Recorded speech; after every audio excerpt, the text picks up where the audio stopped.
Look around, leaves are brown, and the sky is a hazy shade of winter. A hazy shade of winter.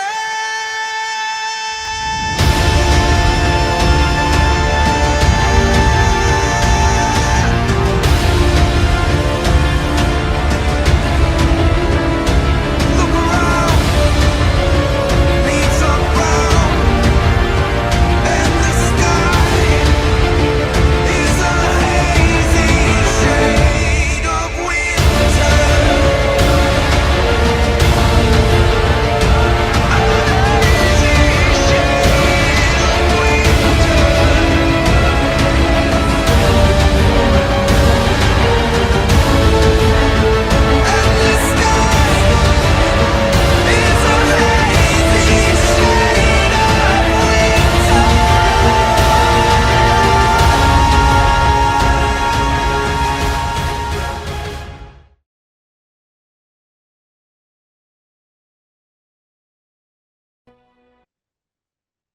Who wants to do the recap? I can do it. No one else. Mm-hmm. Okay. All right. So we start last session in this illusory tower, this funhouse maze of mirrors. And the party, we eventually work our way through the maze, find ourselves in this large central chamber. And with nowhere to turn, the party starts investigating. And Gabar finds this invisible door. Great. So we move through, and we're in this plush velvet room.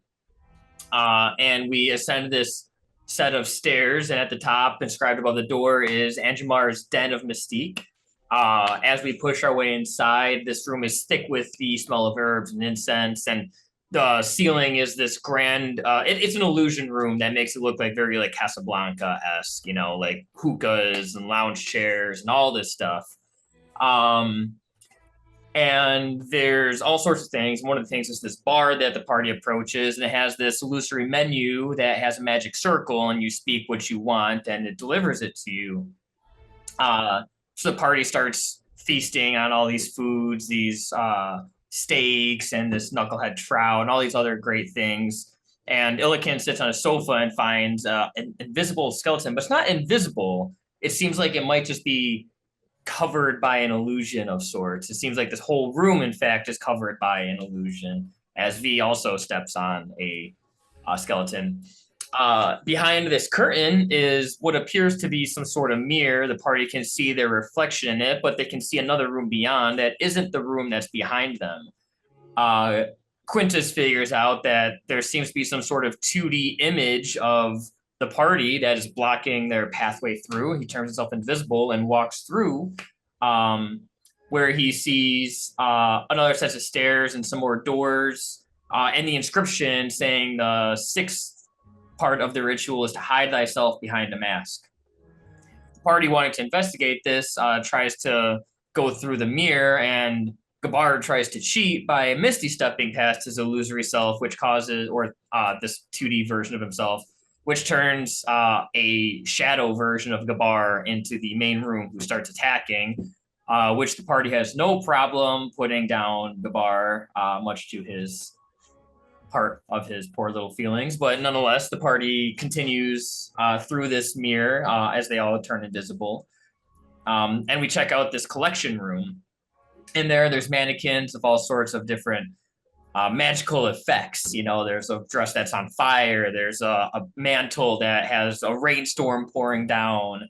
But interesting, there's the set of armor that's made of this flesh. And Big Smile goes to touch something and is hit with a ward that tries to put him to sleep, but manages to shrug it off and realize that every piece of article in here is warded. But Gabar manages to identify that set of armor, which I can't remember exactly what it does, but it is worthwhile taking. So the party goes ahead and pockets it for later. Illiken Illikin sees this stormy mantle that he thinks would fit well for his return to Sky Tower shelter, and goes ahead and, much to the party being like, "Don't touch that," just decides to touch it anyways. Vlin gets this robe that has this crackling arcane, just stuff like that. So the party goes ahead and leaves collection, goes to the experimentation chamber, sees chairs, like corpses tied to chairs, corpses hung from hooks on the ceiling. It seems like this illusionist, his main focus was fashion, and he would make the greatest fashion in all of Yithrin, no matter how many people he had to kill to do so. So also in here we find other things, some treasure, some loot, a makeup kit, and a small box of paints. Lynn pores over his notes and learns that, he calls this form of clothing glamour weave. And the party deduces that this guy might have been kind of a hack, but it was just kind of like in Ariel Arthas's inner circle, which is why he's the archmage of the illusion. The party heads back to the central room. Gabar checks in with Grim, who's looking over the illusion tower, which means that Avarice is within Yithrin. He bends the rules on Find Familiar to learn that there's 26 people in her entourage, which leads the party to think that maybe it'd be best not to attack her front on, but to try to get to the Mythalar first by just collecting what they need to complete the ritual. V talks to one of the skulls. This guy is crazy. He thinks that, he didn't die from the, city falling out of the sky. He thinks a dragon killed him.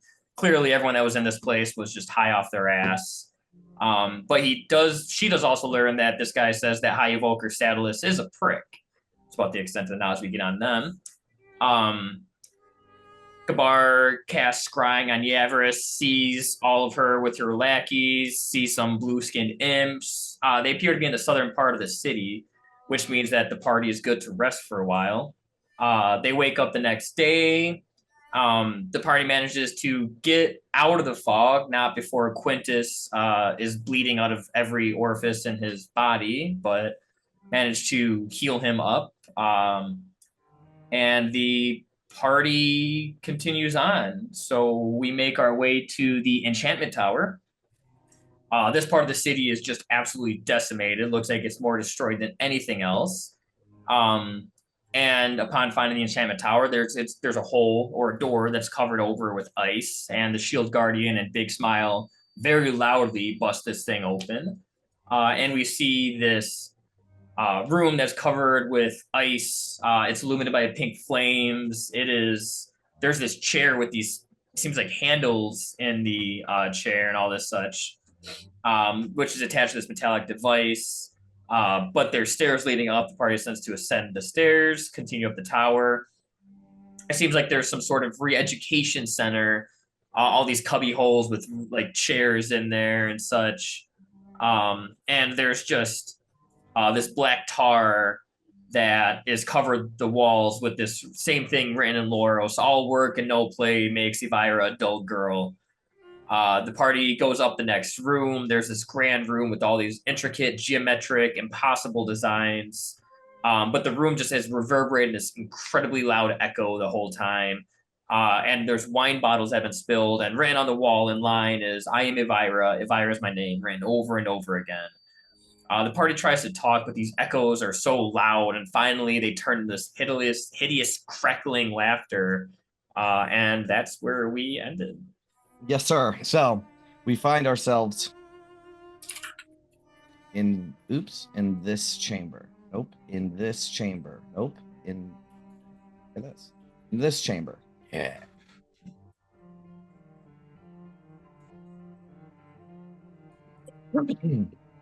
The ceiling of this chamber is a spectacle of Netherese architecture. It is a grand dome with overlapping arches and underlapping buttresses and stuff that sort of support this strangely it's like the staircase drawing that goes up and then landing and then up again and then landing, and it seems to connect back. It's like that, but a domed ceiling. And it creates this intense echo of everything that you can hear. There is also papers and books scattered about the floor with desks lined around it. Some of these books and papers appear to be like maybe spell scrolls or something of magical importance. As stated, on the walls, written from as far up as a person could reach to the ground, and on all the desks and everything in wine stains are the words, "I am Elvira. Elvira is my name," in crimson letters repeatedly. Excuse me. You hear a chilling and eerie laughter that echoes from seemingly everywhere. The ghostly sound reverberates off the grand dome, making it impossible to discern its origins. And you get that feeling from the what is it? Do you have a wand of alertness or some shit, right? Wand of warning or something. Okay, you get a feeling that this thing is like, okay, you guys are about to be attacked now, as this Tasha's hideous laughter that appears to be alive is invisible and assailing you from all directions. I need you bastards to roll initiative. Yeah. What Does is somebody Sapphire get- Zara? Oh, sorry. Initiative. Yeah. +4 for anybody in the aura. +4, thank you.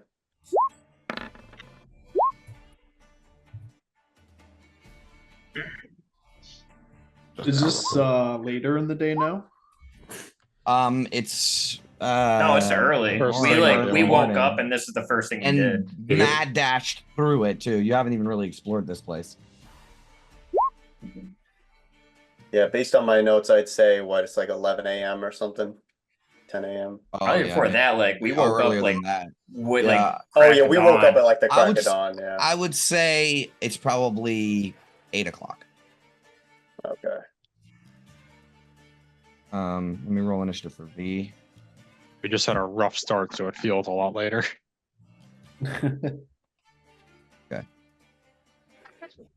All right, that's everybody. Oh my God, Valen is first. So there is Valen, Eric, there is a ominous echoing laughter from all directions. You have no idea where it is coming from. What would you like to do? For Valen. I'm going to hold a magic missile until I let's- see something. Okay. All right, Quintus, you're up. I'm gonna gamble and, recognizing it as like, I think Gabar's cast that spell before. Just try and dispel magic on something within range. What? Hey, that's a 3rd level spell, right? Mm-hmm. Okay.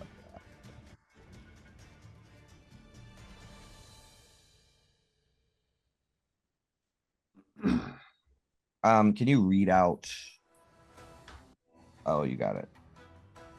Choose one creature, object, or magical effect within range. Any spell of 3rd level or lower on the target ends. Yeah.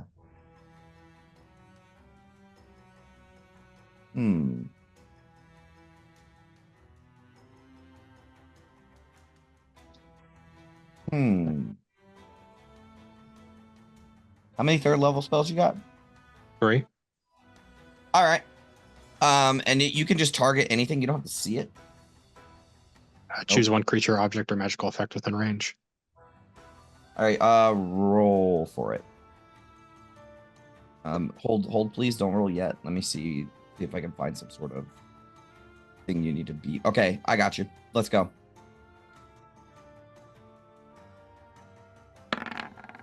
Oh, okay. Unfortunately, that's not enough. But I will say you have the feeling that might have worked. I'll even give you you send out a dispel magic. Describe to me how this takes effect. Like how you would have done that.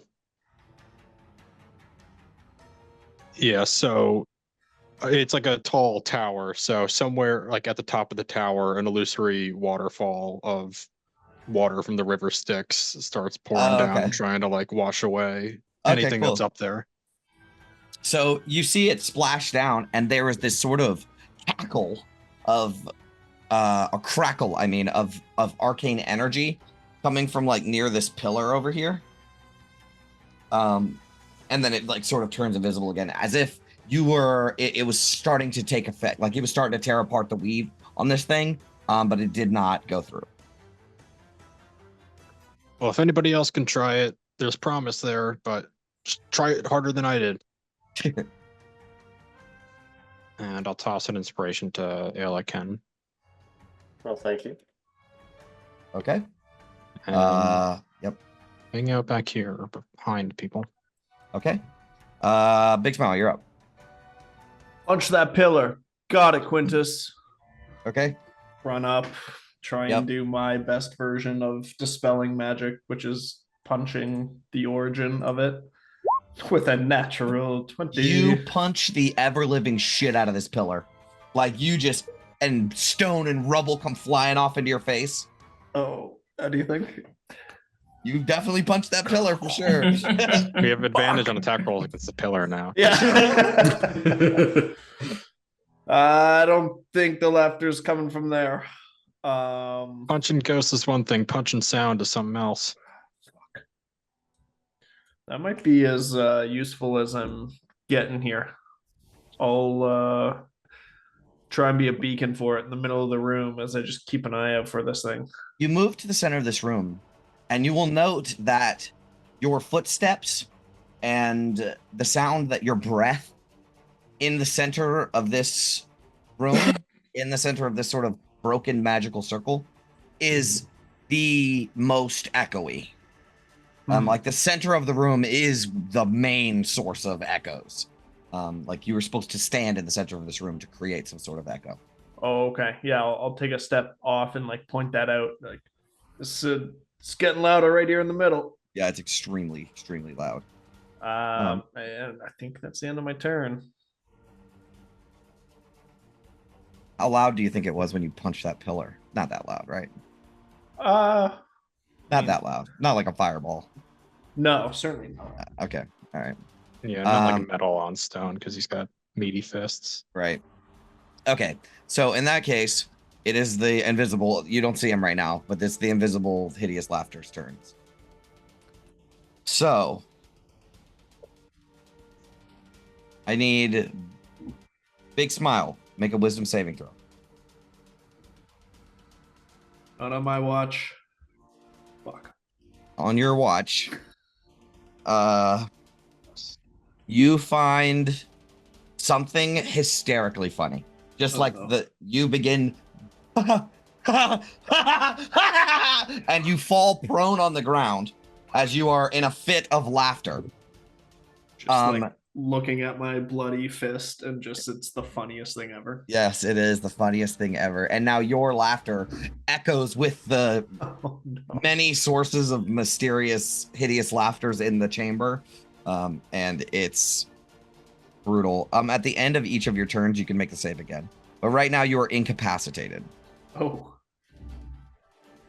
Okay, there's one off the list. Now, let's say Valin, make a wisdom saving throw.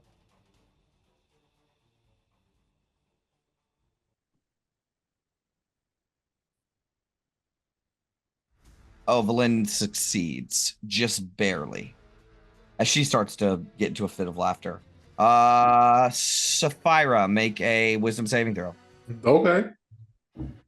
Some saving throw. Oh, Valin's in the aura too. She would get a bonus. 14. That just succeeds. As you also find something kind of funny, but don't fall into a fit of laughter. Ilican, make a wisdom saving throw. You succeed. Quintus, make a wisdom saving throw.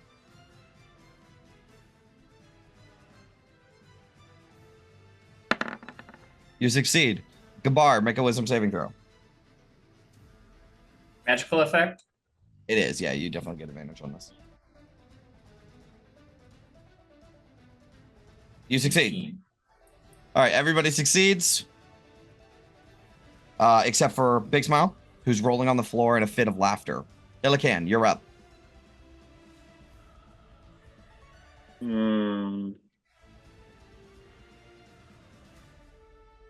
don't have too many spells that can help here. I'm thinking. All right, one of you will have to handle the circle. I'll try to help Big Smile. Fucking, can Elkin see anything? No. Oh yeah, I would assume not, since it's like I'll give you something because it's just a like living spell effect, right?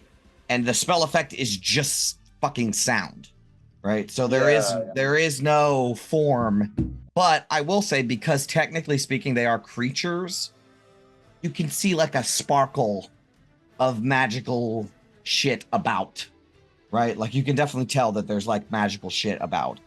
And if that's the case, then I'll say that there's one currently in this square. There is one currently in this square. There's one currently in this square. There's one currently in this square. There's one currently in this square. And there's one currently in this square. Where was that last one? This sort of central square here. Okay, that actually does change what I'll do then. But it's just like a sparkle. Like you can tell something's magical there. Yeah. But that's a gimme. Like it's a fucking sound. Like you can't just see sound. It's not like it's invisible. No, yeah, But I wasn't expecting. you can fight it. So in theory, you can see it.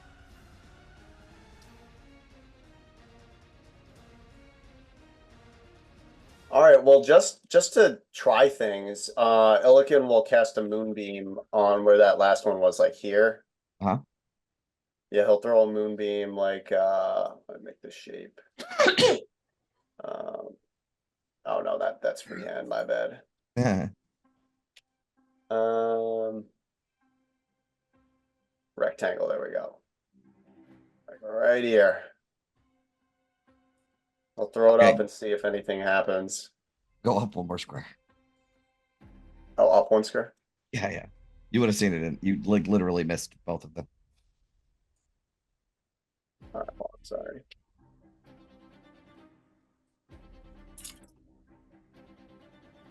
So like here then? Mm-hmm. Yeah, that does something. Okay, and then when it starts its turn, it has to do stuff. Yeah, when it starts its turn, what's Okay. it con? So you send down this moonbeam, right? And as you do, you will hear one of the sources of laughter kind of turn into like a panicked scream laughter. Right? Like if the Joker was in mortal danger. As you feel like you've definitely targeted one of these things. All right, I'll take it. Yep. Is there anything else you would like to do? No, I will stay put for now. Okay, B, what would you like to do? So you can see the location that these things are on. Like I can target it, or they're invisible. You cannot. Yeah, you cannot. Illican can because he's got that fucking eye robe thing. Right. Okay. You. Well, Would Illican point this out? Sure, but you couldn't see it anyways, only because he has the eye thing. could I do? Okay. Help me remember. We just rested. Or Yeah. is this the same day? No, you rested. Rest. Okay. Yeah. Then I'm gonna do a twinned dissonant whispers on 2 of them. Okay. The closest 2 that can hear me. Sure. Let me look that up real quick. So it is immune to the damage type, so it is immune to the secondary effects. Great. All right. That will be my turn. I'm not sure if that's like written rule, but that is now like I even wrote it in my session 0 Yeah. notes.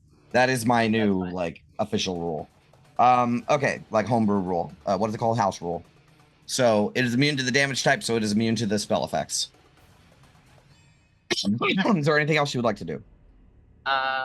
Negative. Okay. Sapphira, you're up. Sapphira is going to move over here. And just to make sure, since I also have this spell magic, did that work? No, I know that didn't work last time, but like, is it Could it work? possible? It seems like Quintus said it's theoretically possible. Okay. And I know there was like, is this the source of laughter from like Big Smile's laughing right now? Would I Yeah. gather that the source of laughter is like coming from here? Or from one of these other. It's according to like what we've just decided about dispel magic, you can just send it out and it'll kill whatever's closest to you. Alrighty. Let's do it. Okay. Why don't you I will need to roll make a charisma check? Would it kill the moonbeam? No. No, Charisma like you're check? choosing the sound you hear as like Right. the target of your. Okay, Right. yeah, it's a. I see. Yeah, it's a specific. Right. It's not like target. a cloak of anti-magic or Yeah, yeah. Full anti-magic. all right. That does not succeed. That's a Although fail. you also get a hint that something is behind this pillar as you send out your what does this look like when you cast your dispel magic? It's basically like the air around the magic kind of like condenses into basically just like gravel. Okay. Or So at least you it's supposed to, but it doesn't really work. yeah. So you get a sense that something is behind this pillar. There's some sort of magical effect. It's the same one that Quintus tried to target. Okay. All right. Anything else you would like to do? No. Okay. That's my turn. Gabar, you're up. All right. Did Illican point these out? Like he's just like they're everywhere, kind of like anything. They're everywhere. All right. Then I'm going to draw an arcane sigil on the ground, and as it's completed, not there. We'll say right there. Another one. You can see that circle I just drew, right? Yes, sir. Yep. So in that area, an arcane sigil is going to appear, and out of the arcane sigil, this green smoke starts to radiate out, and it is then filled with this just radiant, sickening energy as I cast Sickening Radiance. Yeah, it ought to do it. Okay. We're gonna say that you move it one more square towards like this direction so that you don't hit Big Smile. Okay. That's It's fair. that's like that? right there. Yeah. Okay. Yes. Cool. Yeah, I was trying to put it And- on the boundary of where it wouldn't just hit. Yes, so, yes. yeah. I totally that's what I figured that. All right, so I need to make a shitload of con saves, right? Yes. The Okay. DC is 17. It's 17. moonbeam rules. So start of the turn. Okay. Yep. Good Okay. call. Good to know. All right. I have in mind who is in this thing. All right. Is there anything else you would like to do? Hide behind Quintus. That's All my right. turn. Quintus hides behind them. You hide behind Quintus.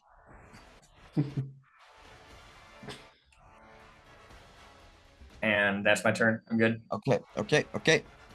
Sonar is up. What would Sonar like to do? Sonar is going to you know what? When in doubt, trusty double moonbeam. He puts it right on top of Okay. Double Illican's. moonbeam. Awesome. He will say something like, Lady Moonbow guides us through darkness, or something like that. And double moonbeam. All right. Bolin did not really encounter anything. No, so she Visually. will dispel magic on the Nearest one. nearest one. Okay, make it just a flat intelligence check. Oh, fuck. Okay, yeah, so she kills one. The one that was behind this pillar this whole time fades out of existence. Then she's repositioning. She was going to go where Gabar was, but My Okay. whole No longer has the space, so she's getting back as far as she can. Okay. Everyone backs up into the back of the room where the echoes aren't as bad, but definitely still echoing. Cool. Quintus, you're up.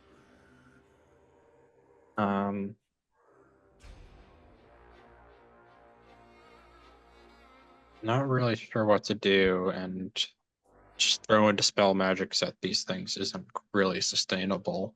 Right.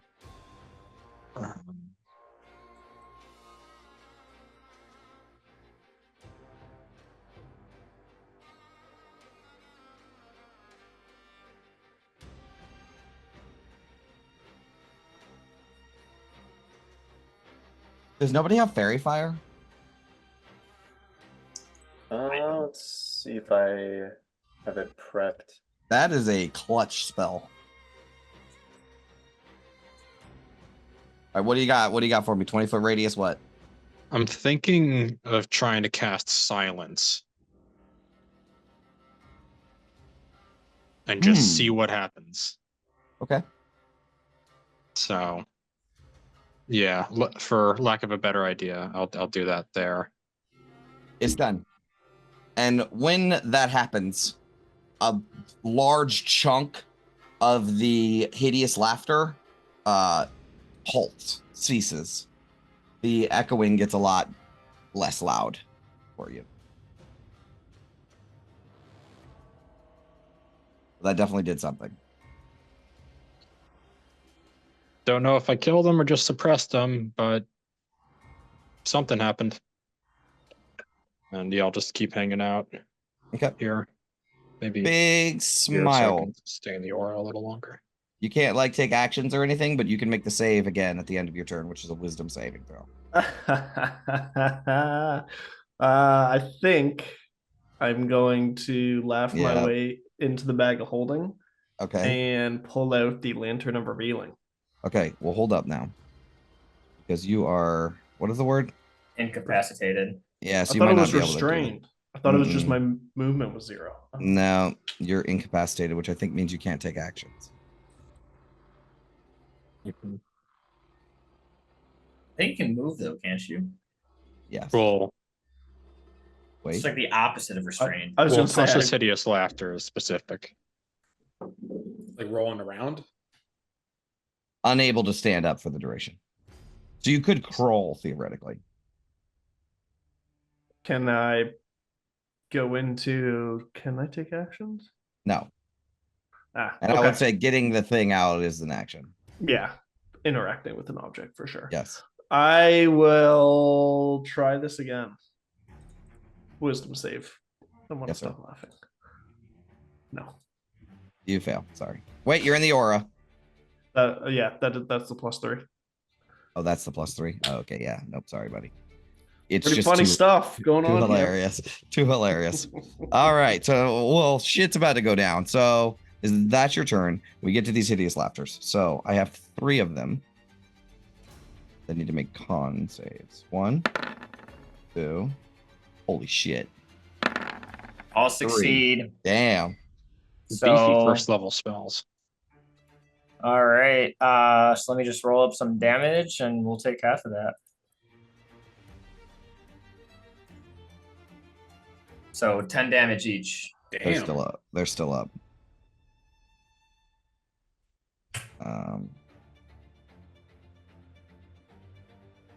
They're still up. But barely.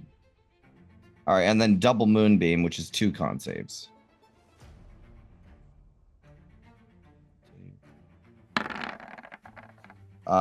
One. Wait. They have magic resistance. 2 successes. So one of them succeeds against Sonar. One of them succeeds against Illican. Since you're controlling Sonar, you can roll the damage, and so can Geo. Okay. And that's 2d10, correct? Yeah, not my spell. I don't know. Woo! Ooh. And that's what. The radiant flavor. So, yeah, that one's dead. It sizzles and cracks and pops, and a bit of the laughter ceases. So now you can only hear, because of the silence, you can only hear one source of the laughter. And then, I guess technically speaking, Big Smile is in the silence aura, right? Yeah, I guess so. So you also can't hear his laughing. So there's only one source of laughter coming from this chain. Yeah, it's more like, put it to the edges. Snap to a corner. Yeah, that's more like it. Bad. So there it is. All right. So that being the case, see how much movement these things have. Not very much.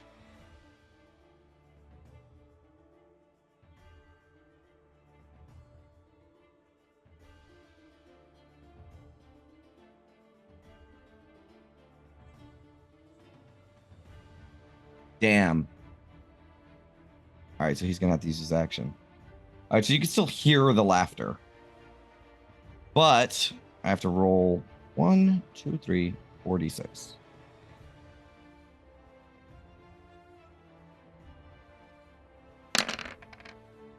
Yeah, so one of them gets it back. All right, so who is concentrating? Oh, Gabar. Gabar, make a wisdom saving throw.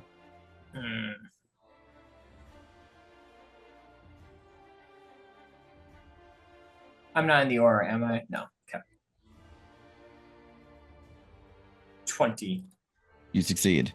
As you guys will hear more laughter as if they moved out of the silence. In that case, 3 of them are going to make attacks. So, Gabar, this is for you. A natural 1. Oh, that's a Well, miss. I guess technically they're invisible, so Still a they have miss. advantage. All right, so then here comes another one for Gabar. A 17. That one will hit. 5 psychic damage. All right, let's get a quick con save. Ooh, I'm gonna drop that spell, I guess. Sorry. That is what it is.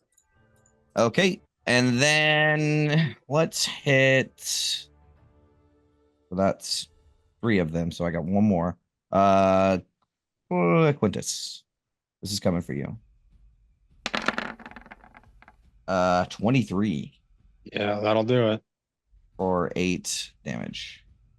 As the loudness of the echoing laughter and just the terror of it, you succeed.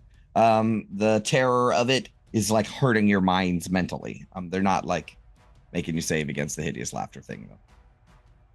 Okay, that is the end of their turns. What happened to my fucking initiative? Okay, there it is. Next in the order is Illican. All right. Does it still seem like something is in this double moonbeam over here? No, not that you could see, quote unquote. But you can move it because there's one right here. Then we'll move it. Yep, you can move it, targeting one of the spell effects. All right, that's my action. Yeah, wild shaping won't really help too much here.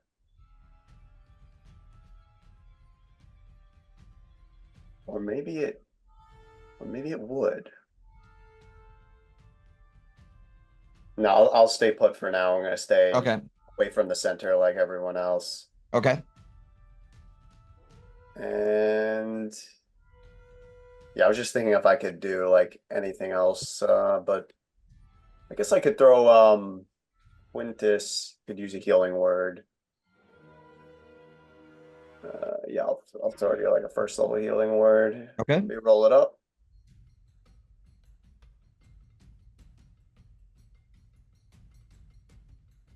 There you go. 9. 9 points of healing. All right, that is my turn. So those circles and squares and stuff stay, huh? You can toggle linger on now, so they stay Yeah. up. Yeah, you can only draw one at a time though.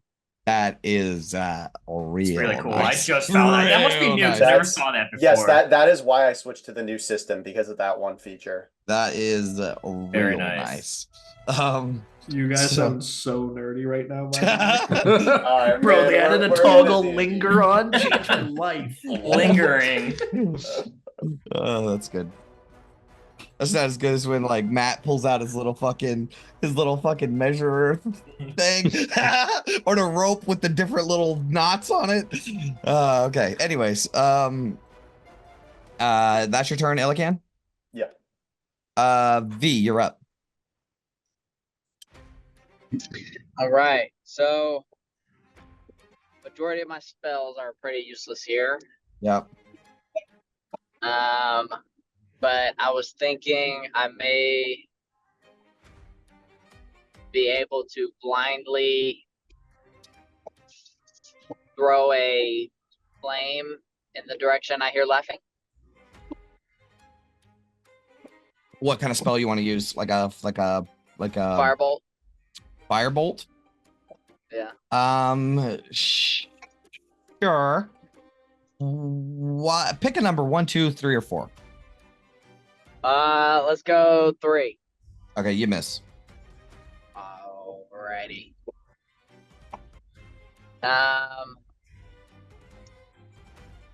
In that case. Oh, yeah. Okay, yeah, that's my turn.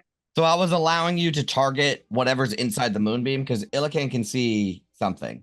So he moves Right. his moonbeam. There's 4 squares in the moonbeam. If you target one of those squares, you might hit it. Okay. Right. So I gave you an opportunity. Right. Okay. I appreciate the opportunity. Sure. All right. Anything else you'd like to do? No, is there a safer place? Like, can I maybe move next to Sapphira and her aura? You're in the aura now. All right, then I'll stay where I'm Here, at. we'll move you right here. A little back up a little bit. Okay. All right. That's it. Yeah. Sapphira. Right. Would I be able to? This is such a weird encounter, man. Do I know if there's like any of these like laughters kind of like around me? It's really hard to fucking tell because of all the. Well, you know echoing. where they're not. That's Yeah. true because there's a big silent aura like in this big green square. I mean, I could do another dispel magic. The problem is that's my only other third level spell slot.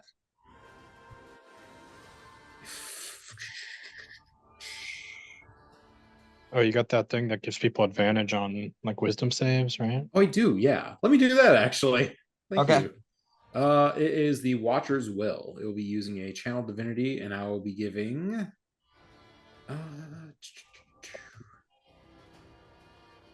Equal to my charisma modifier, so that's 3. Okay. I'll give it to Big Smile. I will give it to Quintus, and I will give it to V. Okay. All right. Done. What does this look like? You see basically kind of like this this aura of not really an aura, but basically just like this kind of like almost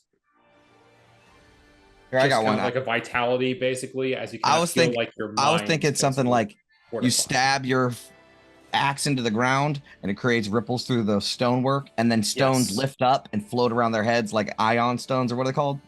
Yeah, ion stones, Yeah. I think. Ion Ion. stones. So there's like ion stones floating around the people's heads that are affected by this. That's a lot better than I was gonna say. So All right. thank you. No problem. All right. So that is your turn. Would you like to move Yeah. at all? No, I will stay right here, and actually I will go over here. Okay. Just so I can get everybody, mostly everybody in the aura. In the aura. Sorry, Sonar. Okay. Yep. Sonar doesn't care. It's Sonar's turn. It skipped over me. It skipped over Yeah, it Gabar. skipped It's over Gabar's Gabar. turn. Can Quintus put up that spell location for silence again, just so I know where I'm casting my fireball? Can you not see the green square? I can't. Can anyone else? I can. I can't see it on mine for some reason. That's Here, okay. I'll draw a rectangle.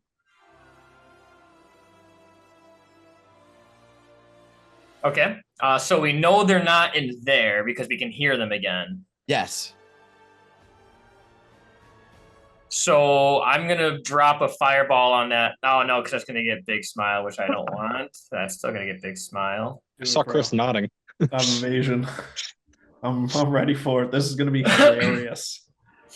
Yeah, but you are. Does that work when you're incapacitated? Yes. I think. I doubt it. Well, it doesn't say anything about deck saves. It just says you can't take actions or reactions, and then the specifics of the laughter spell is that you can't stand up.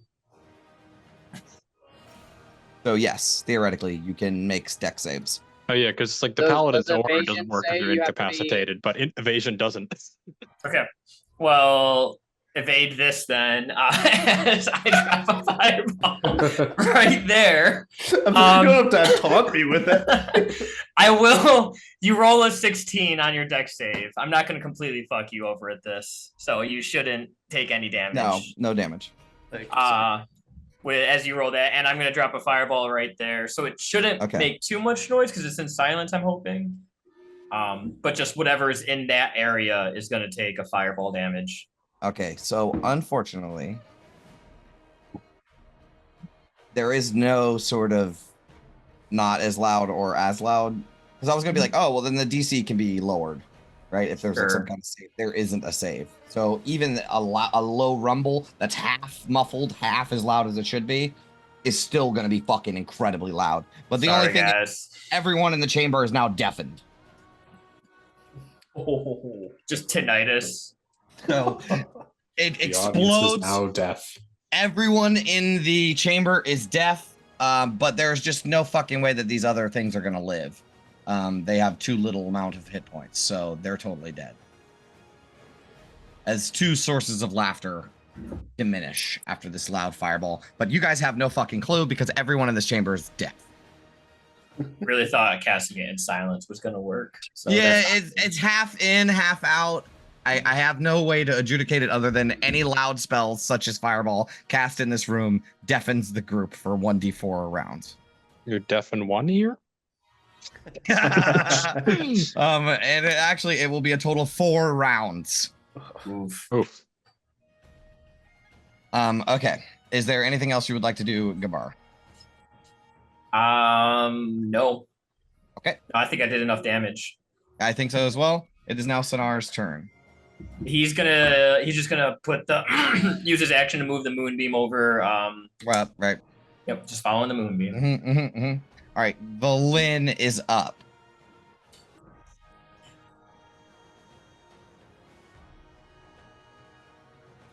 That would be you, Eric.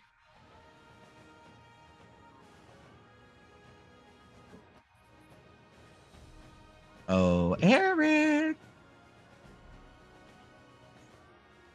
And Hello. hey. Something up. Fuck you, microphone. Here's my thinking. Detect magic. Would I know Okay. if I could spot something? I'll allow it. She's burning the spell for it, right? Yeah, she's burning the spell. Sure. So Yeah, sure. If I do see something and Villain You doesn't, do. she's deafened, so she doesn't know what's going on. But if she sees Right. something, she is pointing it out to Okay. V, probably, or whoever's around her. Perfect. Okay, so Valin will shout out that there is something magical on the stairs, as well What? as in. Oh yeah, everyone's deaf. Well, she'll like poke at V and point. Point. Okay. Yeah. Okay. So there's something on the stairs, and then the other source is in the moonbeam. But that's all the sources of magic left. There's only 2 laughters left. All right, is that your turn, Valin? Yes. Okay. Quintus, you're up.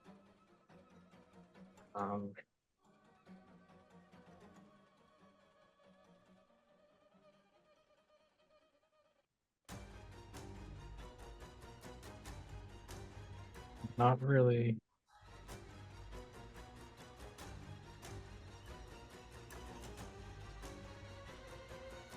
Yeah, I mean, I'll take the deal that V took and then roll a d4 for the moonbeam. Okay. I'm gonna make you roll for it though. Yeah, Roll just on a 4. Yeah, because Nate couldn't actually see where I've been pointing to where the thing is. So yeah, roll a d4. Yeah, you missed it, unfortunately. You still have to thank Jay for the opportunity, though. Yeah. Don't worry, it's fine, it's fine. All right. Is there anything else you would like to do? Yeah, no, just like reeling from the reverberations. Not Okay. really sure if they're even there anymore. Right. All right. Big smile. Make a wisdom. Big save. Small's having a tough time. You get advantage, right? Not Oh, it his doesn't best matter because fight, you break out of it. My God. But that is the end of your turn. You can still stand. You just can't take any action. Like No, stagger actually- up, yeah. That's the end of your turn, right? Because you can make the save at the end of your turn. Okay. So that's it. Yeah, you're done. Sorry. Got it. It's pretty debilitating. Yeah, that's not fun. This must be how you feel when I stunning strike you all the time. Oh boy. Oh boy. And but the thing is, everyone is attacking my guy while there's, it's not like you just get to beat down and out. It's I get down and out and I'm getting punched to death. All right. That's your turn. The hideous laughters go next. Fortunately, they can still target you with the hideous laughter. Because it is a target you can see, not here. So I gotta roll 2. Well, first I gotta roll con save because this one's probably gonna die from a double moonbeam. 2 con saves. Failure on the Geo's one, on Illican's one, and a success on Sonar's one. But both of you still get to roll damage. Which is 5 Perfectly average. and 12. It's dead. It disintegrates. The magical effect sizzles and pops. There is like one left, but it's not really a fucking threat. So how do you guys want to kill this thing? Big Smile punches it. Yeah. I like at this point, I'm just going around blind punching stuff. Yes, and- yes. Eventually you punch into some hard magical effect and it disintegrates. Who's laughing now? That was so loud. But none of you know because you were deaf. Yeah. But I do want to show you guys the token. Nice. Was that the one from Baldur's Gate? Yeah, it is the one from Baldur's Gate. Okay, so you kill them all. Did you guys ever? Sorry, it's a little side thing. Did you guys ever do karate growing up? I did Taekwondo. I did Taekwondo. Do you know, like in karate, like where they do like you do like a set of moves, like punch, kick, left turn, punch, kick. I feel like that's what Big Smile was just doing there, like a karate Shadow sequence. boxing. Yeah, Yeah. Yeah, it's not like I know you said there's like a form where it's like a bunch of movements. I can't remember what it's Right. called. There's a single move and then there's like combos. Yeah, I don't know. what Right. to call it. Big Small just button mashing all the combos. His characters just like All right. Well, you guys are out of initiative and not deafened more after a moment. It's quite the party we walked into there. What? Said it's quite the party we walked into there. And then All right, that stop was super shouting. loud. That's gonna happen again. Just wait in the silence till they stop shouting. So I will describe this room one last time. It is echo chamber, basically. In the center of the room, you will see that there is some sort of arcane sigil that has been broken and is no longer active. And there are books and scrolls and papers scattered around the room, as well as the I am Evira. Evira is my name written all over the way. And there is a set of stairs that lead up to the next chamber.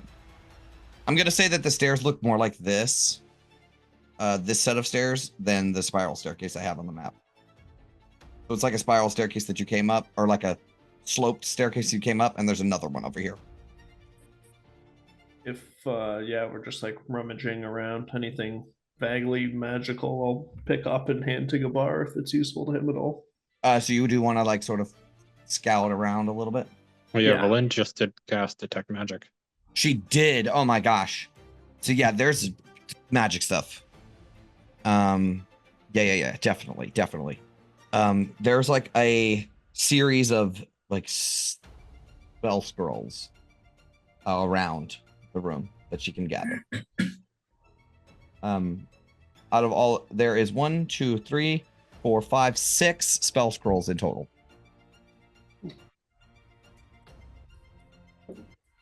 They all have enchantment magic.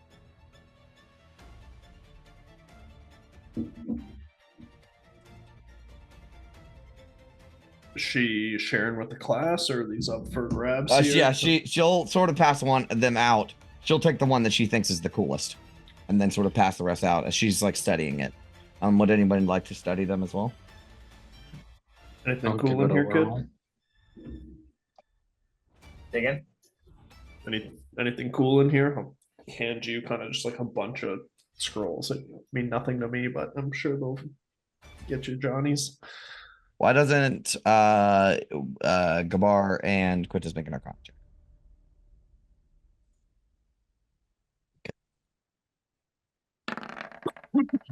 Okay. So, Gabar, you are not given a set of scrolls because Quintus grabbed some of those from Valin, but Big Smile did just bring you like some random papers, and you can read Loros. So you begin like just quickly going over them, see if there's anything magical of interest. And you keep seeing the same sort of theme over and over again. Power words. Single words that can be spoken to change like the fabrics of reality, basically. And that is sort of what they were studying in this chamber, was power words.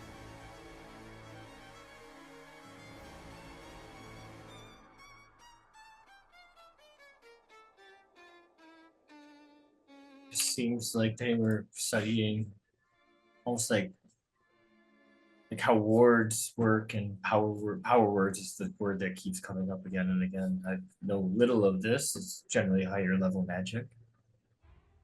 I will say you probably do know that there are certain hidden words that if spoken aloud with the same sort of emphasis that you would say like the magic words of what is it called, the vocal components of a spell, right? You have to sort of pronounce them, you know, and if you pronounce these words, like the fabric of reality will bend with just a single word. But these are like legendary things you don't know much about. Yeah, is this like words of creation shit? Sort of. It's enchantment. So it's word of like altering, I guess, but that's like more transmutation, but like sort of hard to explain. Yeah, I was referencing something else of like an ancient precursor language. No, more like you say die and that person dies. Are these the spell scrolls that do that? You like look over Quintus's shoulder because Quintus, you have no fucking clue what you're looking at. But I forgot I don't read Loros. Yeah, the main thing about these spell scrolls is they're not like a series of incantations and spellcraft and stuff. It's just like a big ass sigil with one fucking word on it. But yeah, I mean, Gabar, you sort of peer over the shoulder of Quintus, and yeah, there's like look under his arm. Yeah, oh yeah, that's true. I'll just hand them off because I'm not making much sense of them. It's a whole slew of power words. If you want, go ahead. I was gonna say, can I read them to try to discern which power words they are? Sure. You can take some time. There is some that sound sort of familiar, like power word stun. You've heard of that before. And power word heal. You've heard of that before. And the one that Valin has, power word kill. But there is also power word eviscerate, power word mute, power word stun, pain, heal, and kill are the ones total. Eviscerate, mute, stun, pain, heal, kill. Some of these are like you've never heard of them. Okay. And these are the spell scrolls to cast these spells. Yes. Powerful magic. Just for shits and giggles. But give them to Bullen kills you. you. She keeps that one for sure. What's my scrolls page?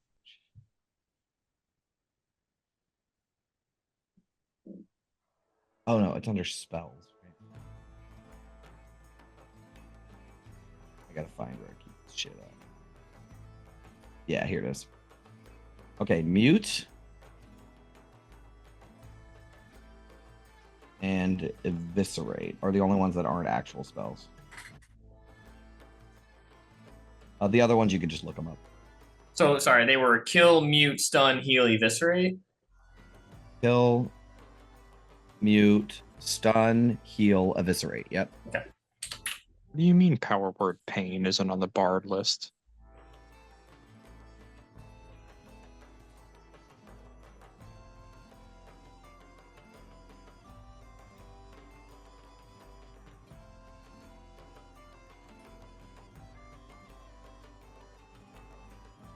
And these are all just single words when spoken aloud with the emphasis of a caster that it sort of fucks up the target.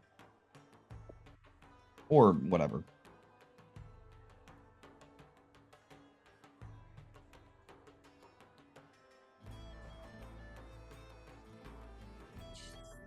To make sure I know what I was looking at, I just looked up the definition of eviscerate.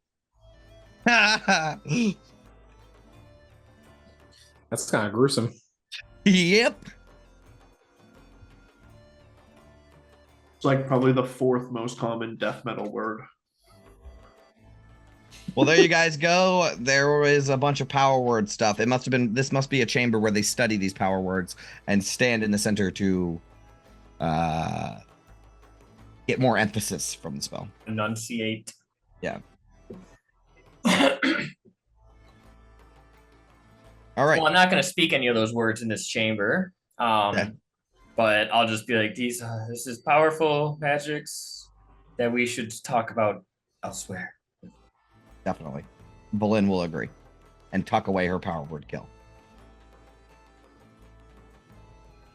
Did you guys, those of you who aren't familiar with D&D, did you see the power word kill? If you have 100 hit points or less, you die instantly. Nice. Yeah. Good game.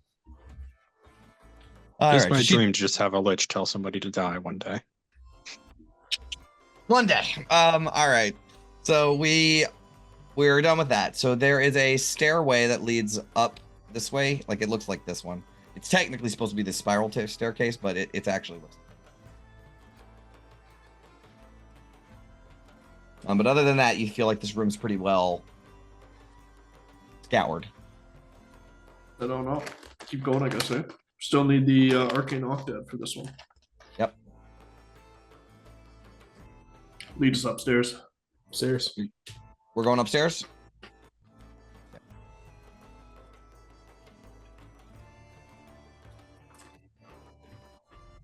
Wait, so these stairs that hug the wall go on upwards? No, it's see this spiral staircase right here? That's the one we're going up? Technically, the staircase is supposed to look like this. Right? Oh, I see. But it's mirrored on this side of the room. Oh, I see. Okay. It's just not like that on the map. Gotcha. But maps can be inaccurate. Okay, I'm gonna pull you guys over to this. And boom.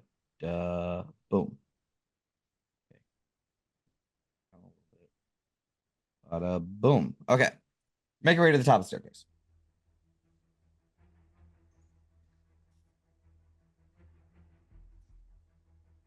Oh, there's actually you're not here yet.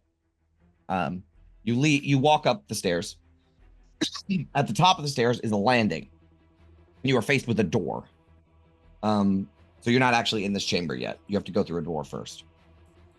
But above the door, written in blood, is the words, "The crown knows all."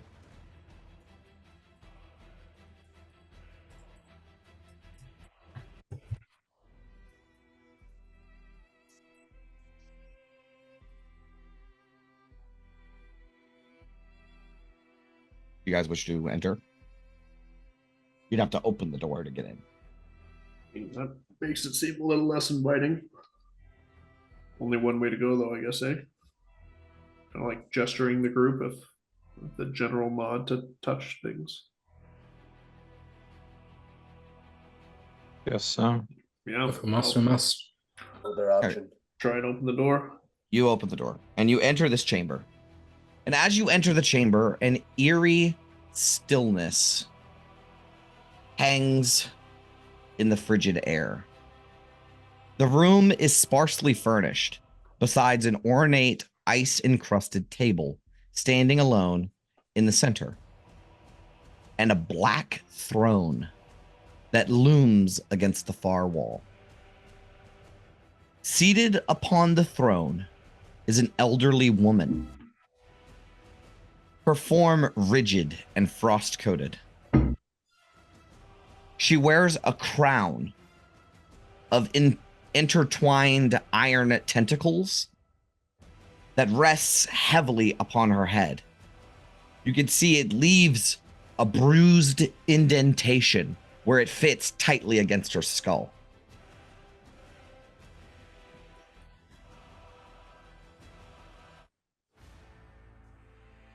That's what you see. Is this person alive? You want to go check it out? Fuck. What do we got She's here? covered boys? in ice. Like, whatever it is like an ice statue, almost. What's in the center of the room again? A table. Table. I only assume that's Elvira. Doesn't match the painting of Elvira that we saw. Yeah, I'd say so. If the painting was covered in ice and she didn't have the crown though in No. the painting. No, she didn't. Fuck, I guess. I Crown should check knows her all. out. I won't touch anything, don't worry. You get closer to her. Yeah, cautiously and without touching. As you approach her, you will note she is slightly preserved in ice. Her eyes are wide open and her mouth is slightly open, but she doesn't look like too bad. I mean, she looks like Theoden King before Gandalf healed him. You know what I mean? Like with the fucking saggy eyes and the wispy hair. You know, it's like real. She looks fucking horrible, but there's like a slight bit of life in there. This is really creepy. And she's not like inside of an ice block. She's just like encrusted with ice. You know what I mean?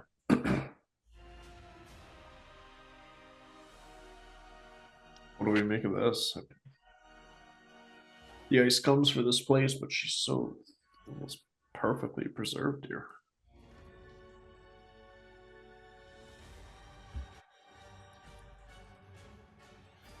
Could I move up a little bit and cast Detect Thoughts?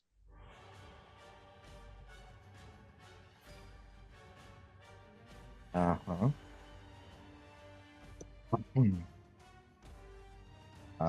Yeah. Oh crap. Yeah. Yeah, you want to cast Detect Thoughts? Can I Yes. give an inspiration to V? Be careful, that crown is fucking trouble. So, V, you reach out towards the mind of this creature and you have a connection. This creature is alive.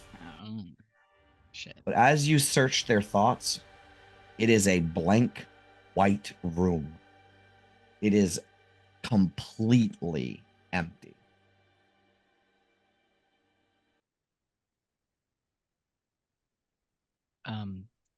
Guys, I'm getting something from her. She's alive, but her mind isn't. Maybe the other way around.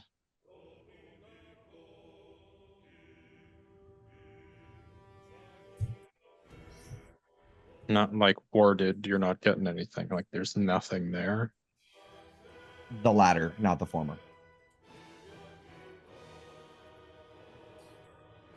Can I try to dig deeper? Yeah, what I'm trying to tell you, dog, There's nothing there. is like it's not like she's even dead or anything. It's like somebody like deleted all the programs off the computer. You know, it's like a file cabinet with all the files been thrown out of it.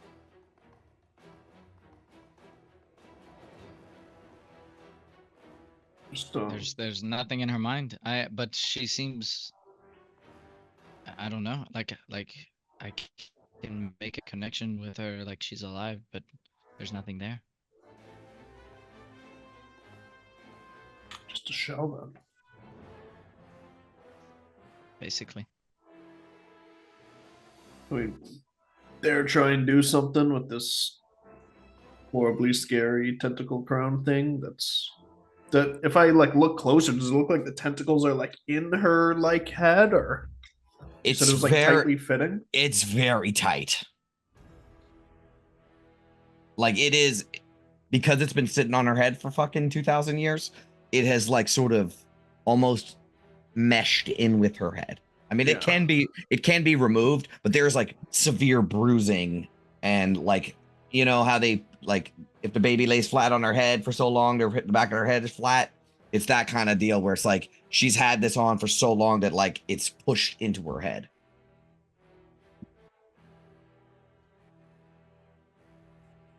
Do we want to grab this crown? Is this worth fucking with here? I mean, we have avarice to think about too.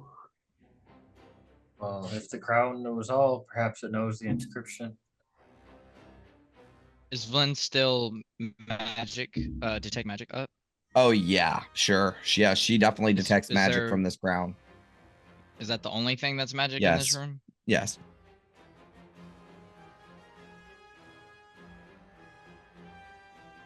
That's a good point, Gabar. If we look around, like, is there any other scrawlings that could be an arcane octet anywhere?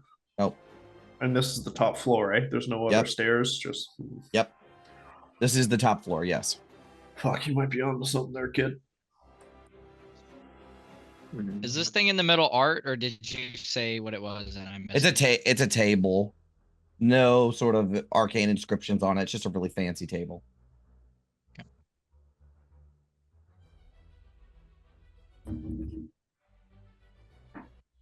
So should one of us try and take this crown off her head?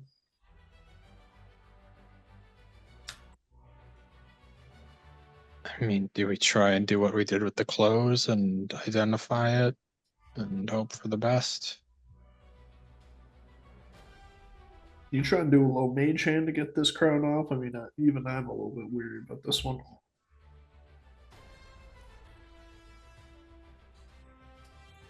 I mean, I'll certainly try it, but put my hand around a piece of paper and cast out my mage hand and see if my mage hand can pry this thing off of her skull. Sure. So you reach the main mage hand out and grab onto the crown. You have to rest it a little bit off of her head, but you do. And as it sort of pops off of her skull, her eyes sort of widen up a little bit, and the cracking of ice and stuff around her mouth. And V, you will get a sort of flash as you're still connected to her mind. And there is only one thought in this blank, empty room. And it's the same thing that she says. Destroy the crown. Release my memories. Let me have. And as she's saying this, you will see pieces of her flesh disintegrating off of her body.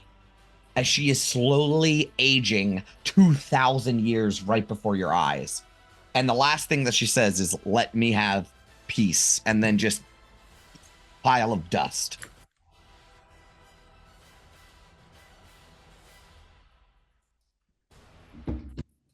Fuck is going on in this place?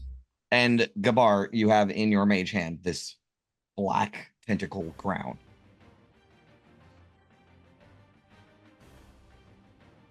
There's no these, way we're putting that on. These tentacles resemble the Mind Flayer esque No, tentacles. no, it's just a motif. Okay. I mean, might have to if we want to find the inscription.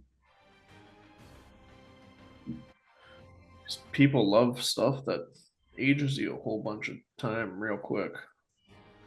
I think it's the opposite. I think this was preserving her and yanked the carpet from under her.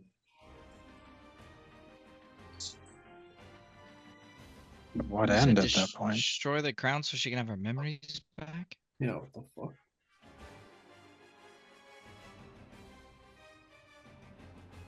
Can you perhaps try to talk with her now? She's a pile of dust. You There- need yeah. There was No. something to talk to. Yeah. Is it like the ring of mind shielding? Or like it can house thoughts? There's only one way to find out, and that would be through Gabar. Oh, there's There you two go. ways, but Gabar has a safer way.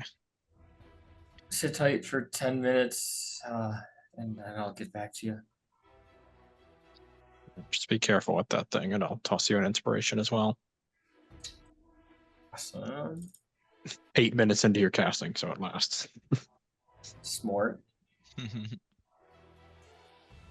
All right. I'll begin casting the spell, and yeah. Is there anything anyone will do in the 10 minutes it takes for him to cast this spell? Yeah, I think I want to convert some of my key points to healing Okay. here. I think I can do that. Just gonna, do we want to give the tower one last scour in these next 9 minutes, just in case we find the Octad laying about somewhere? I mean, it would take you probably 10 minutes just to get to the bottom floor. I can help you look. Well, we're already in this deep, and the rest of them are pretty obvious. Is there nothing on this table? No. No, maybe some really fancy carvings or nothing. Nothing magical or any clue or anything like that. All right. In that time, Gabar, as we discussed before, you do have to touch the object at the end of the spell, right? Right. I know that. Alrighty. So you get your spell going, you get it going, you're almost ready, and you touch the crown. As soon as you touch the crown, I need you to make a wisdom saving throw. No surprise there. Assuming though it's magic. It is, and you would definitely have Yep, advantage. just always want to check. 23. Okay. Touch the crown. And as you do, you have the overwhelming urge to put it on. Like every fiber of your being has to fight against putting this thing on. But because of your gnomish ability to resist this sort of magic, you resist it. And you are now immune to its effects. And you get some ideas of what this crown does. So, this crown is a legendary magic item. You're not sure of its origins, but you are sure that it was not created by this wizard. Its main effect is to siphon and devour the memories of the wearer.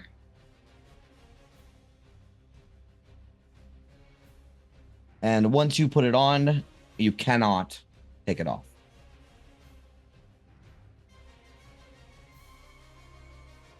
Held within, you are certain there are many other creatures' memories.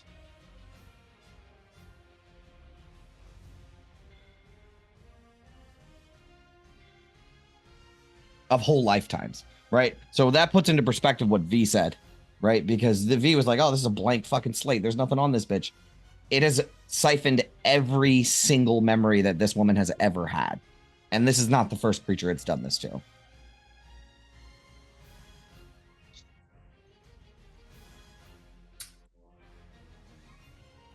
Before today, I would have said you can't kill an idea.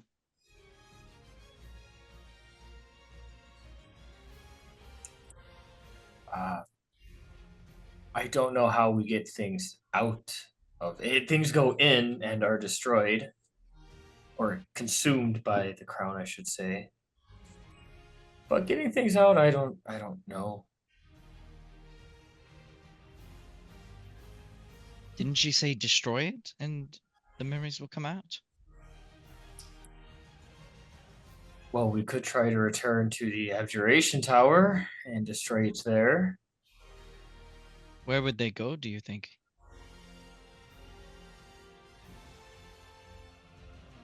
Kind of seems like anyone you would might have that answer.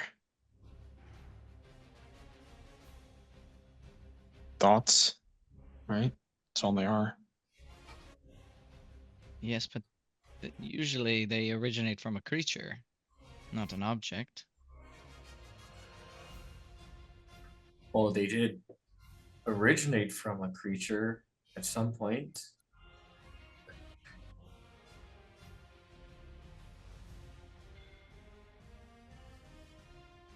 The water in the bottle wasn't made there, just put for holding.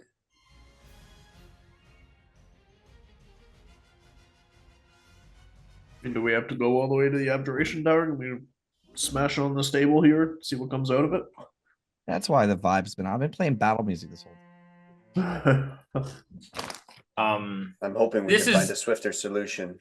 this is a magic item though, and a powerful one at that. Oh, by God, yes. Very, very legendary. Legendary. Iron is hard enough to destroy. I fear if we want to destroy this thing, that we will have to go to the abjuration tower, and between us and the abjuration tower is a virus and 26 of her lackeys. We could go to the evocation tower and then take the long way around. Jump Everest to put this on her head.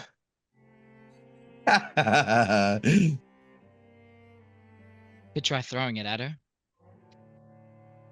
See if she catches Nope. it. Yeah, you just kind of instinctively catch something.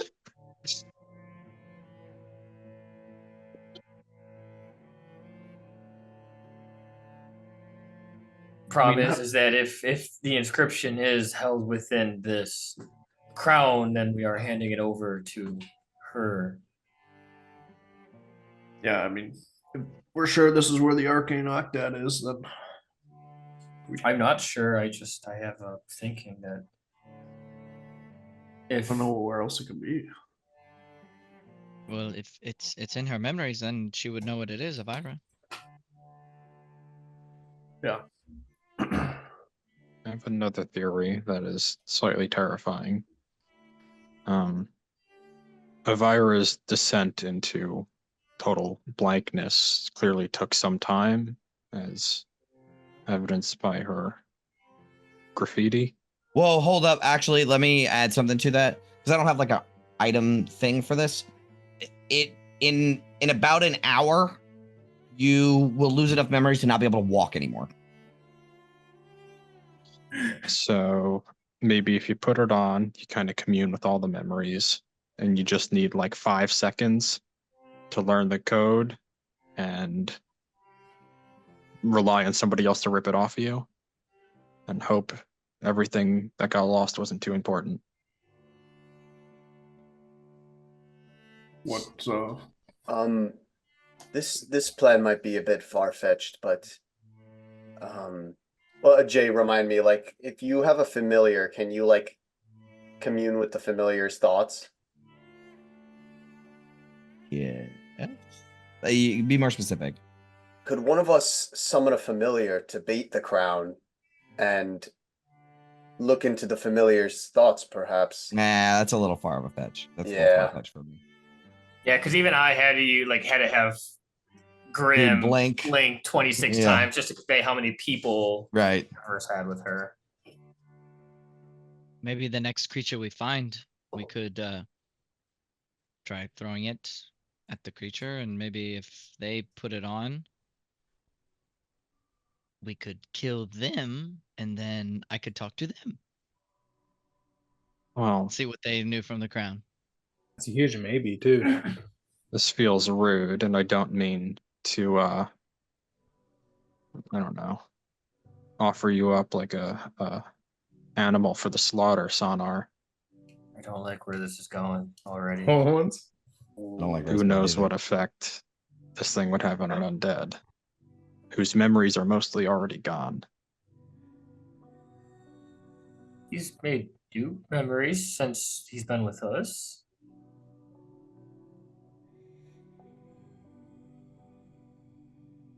Okay, we're suggesting some pretty wild shit. So let me dig further into my notes here, because I have my OneNote that just has like the brief sort of deal, but I do have like really detailed notes. So let me get into this.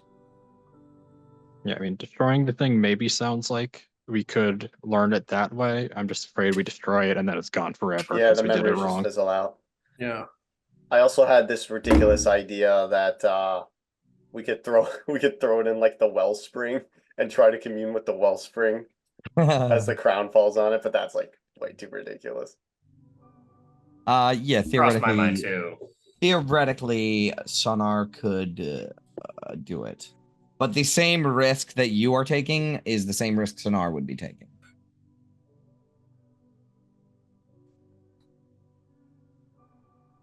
I don't know if V, can you read an undead creature's mind?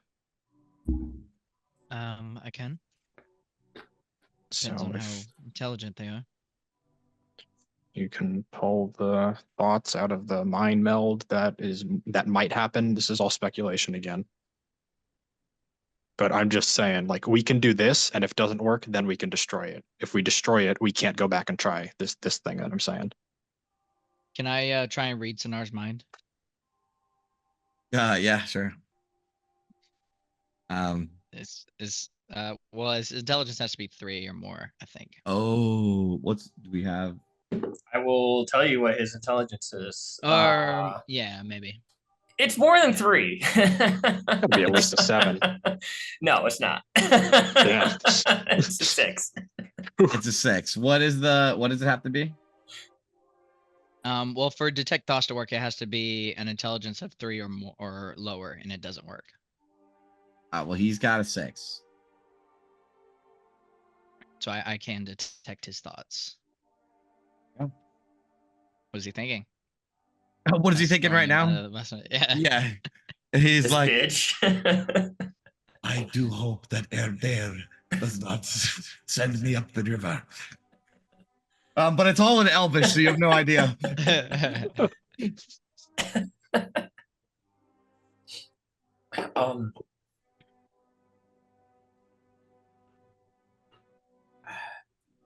Quintus has a point. If we do destroy it, there's no guarantee we get the answer we're looking for.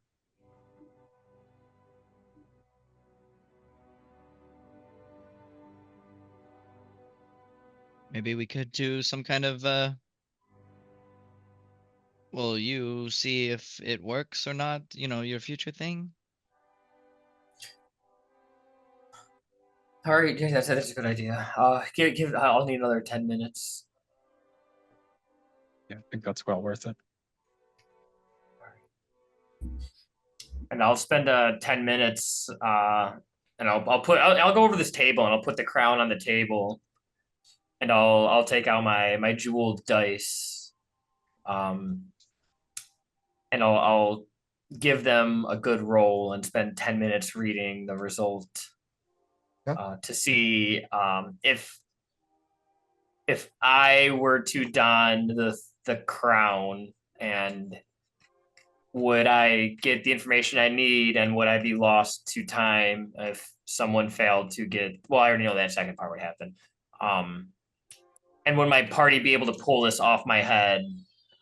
You know, is that course of action doomed, or is there a chance that would work?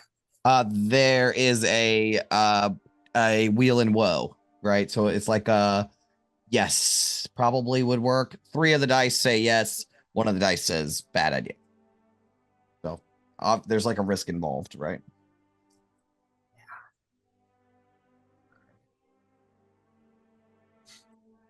Wow.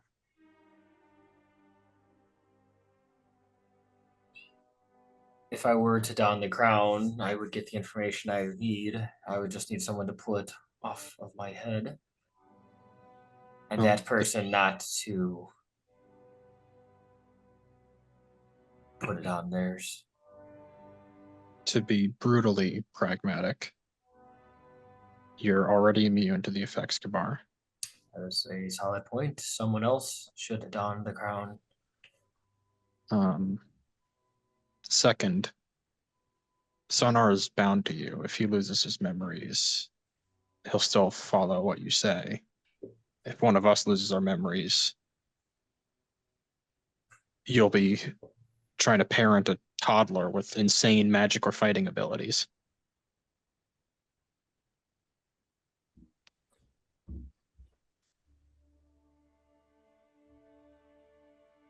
I can do a Kabar. Some memories I wouldn't mind losing anyways. So, Kabar, you could rip it off Sona's head. That's what I'm getting at.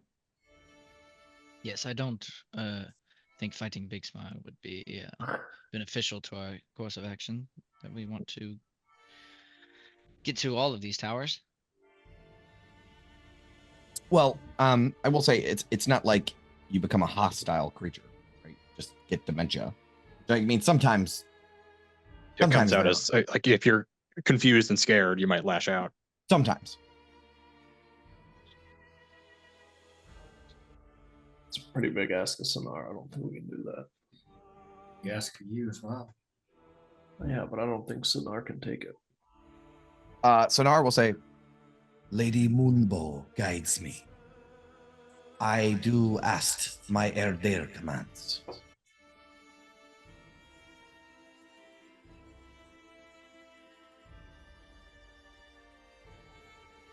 And if Sonar does this, how are we gonna like read his thoughts again? Is V gonna do it?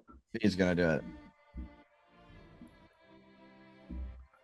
Probably our best shot. I mean, I don't know if you could do the same with a regular old zombie, but I don't think there's any corpses in this tower, so.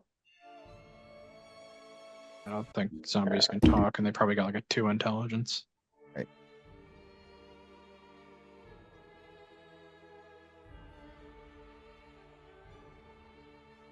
I mean, if you're gonna abuse anybody, it might as well be the NPC companion you've had since session 3 or 4. I like the NPC that we've had since session 3 or 4. Since session 3 or 4, he's been with us for most of the campaign. Yep. But it is fair. It's fair's fair. Yeah. And he'll do everything you say, dude. You are his Erdair. He will follow you. That's the other thing. We can make him do it, even if he doesn't want to. So, like, this is fucked up, but. Oh.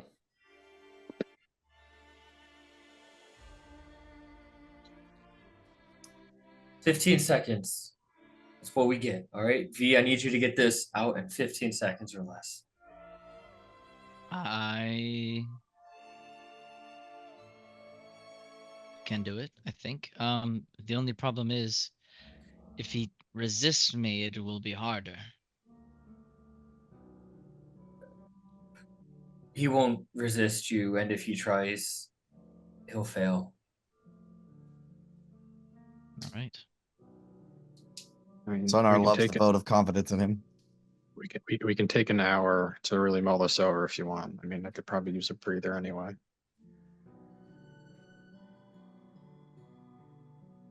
We have an hour. I mean, We've already spent half an hour with Kabar doing rituals.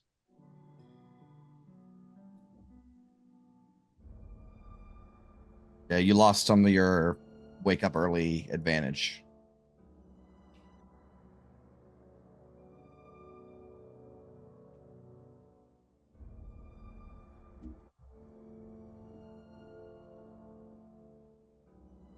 Let's just do this and get it over with now. And then we can get the 9 Hells out of here. We have made quite the ruckus. Avarice Really? certainly knows our location. If she didn't already. We might still need to go to the observation tower after this. Fuck. I don't mind resting. I'm just saying that we shouldn't do it now and here. No, you're right.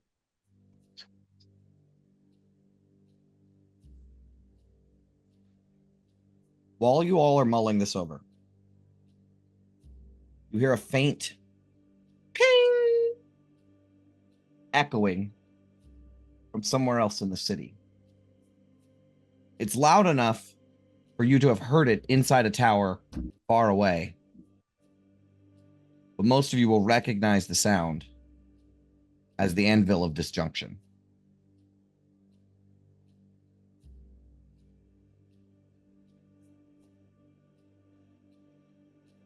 Is that the thing in the first tower we went to that breaks the Yes. items? It's the observation tower.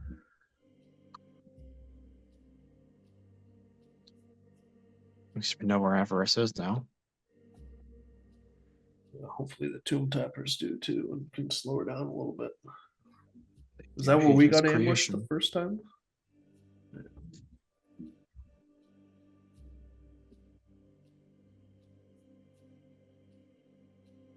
It's the bigger question is what did they just destroy? They could have just done what we did and just burned any old magic item to see what it did. We had to use it to get Illican out. Maybe someone on their team got crystallized too.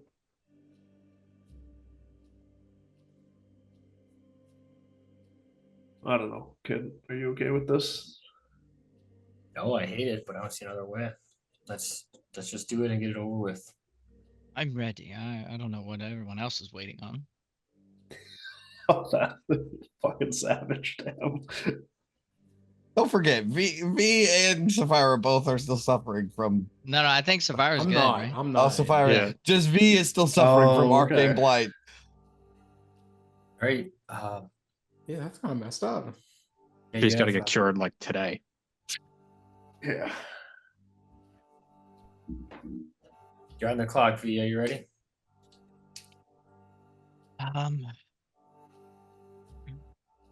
Yeah, I'll do it first. I'll go ahead and cast detect Connect. thoughts on Sonar. Sure. Yep. Are you gonna All right. take the crown off, Kumar? I'm gonna have like a brain surgeon operating on someone on a table. I'm gonna have Sonar lay down on the table, Sure. and I'm gonna be at the head of it, and I'm gonna put the crown. I'm gonna With the give. mage I'm gonna hand. give. Yeah, I'll put. Oh, the you're crown. immune to it. You're I'm immune to it. it. That's right. So like Yeah. I'll hand him the crown, and then he'll like kind of take it, put it on, Right. and then I'm gonna count to 18. I'll give her 3 rounds, and then I'm pulling it off. Okay. So Sonar will hover over to the table and lay down, and he will float a couple inches off the table. And as he is laying there, he will say, "Ask thou commands, Erdair." I'm sorry for this. Oh, no. And you want to hand him the crown? Yes. You hand him the crown. He will take it into his old skeleton-y hands. Oh, also, he, for once for a long time, he will remove his goggles and his fucking, you will see the Sonar, which is it's like jarring because he always wears the goddamn goggles and the scarf and stuff that you got him because he never takes it off. I don't think Glenn's seen him, or maybe even Illican. Illican, yeah, maybe once Illican's seen him without it, but maybe definitely not, probably not Valin. So yeah, it's kind of jarring for everybody to see this like skeleton man, and he will like lay on the table, and he will take the crown, and with a zealous quickness, he will throw the crown onto his head, and like as if the crown is compelling him to do so. And his eyes sort of go white, and they roll back into the back of his head. So, V, See. you can see in Sunar's mind, all of you, right? There's a little file folder for everybody. And the Chartling Dragon and the, the kobolds that you guys did, or, all the shit that he's seen throughout the entire course of the adventure, the tower, what is it? Sky Tower Shelter. He's been through it all with you guys, the Mind Flayer ship. And you can sort of see all of that. And it slowly starts disappearing. So I need you to dig. Because here's the thing. You sense in his mind a hidden folder. Right? That has a shitload of information. It's like an external hard drive. You need to get access to that. So you have to dig for it. So why don't you make your first, read their mind check? Is it a save or something? Can I give a He D8? has to make a Wisdom saving throw? wisdom saving throw. Okay, well, I hate that. So I want you to make a I'm digging through his mind Spell check. check. Sure, I like that. All Like right. like an attack roll, spell attack roll? Yeah. Yes. And then you said you're gonna give a D8, Brennan? Yeah, if I can. Quintus? Yes, you can. Get into Alright. that terabyte, buddy. Wow. That is a 25. Go Okay. for 30. Well, yeah. I didn't. That 8 isn't. That's a mess up. Okay, I got you.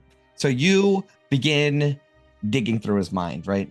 And you're noticing that the most recent memories are the one that he's losing, right? So he's starting to lose a little bit of Yithrin within the first 6 seconds. You find this hidden folder, this other entity. And as you connect with it, right, you are flooded with dozens and dozens of other creatures' thoughts, their whole lifetimes flashing before your eyes in instances, right? Like we're talking ancient Netherese wizards, we're talking giants, we're talking dragons, we're talking shit that is so hard to process for your mind, right? Because now you are being overwhelmed with thoughts. So you need to make another check because Dial in. you know what you're looking for, right? What are you looking for? Let's ask that just to make sure. I'm looking for Elvira's memories. Elvira's memories. That's right. Okay. Yes. So go ahead and make that check. Mhm. Nice. Okay. So you focus really hard on trying to key in on Elvira, right? And I mean, you're seeing entire people's lifetimes flashing before your eyes in an instant.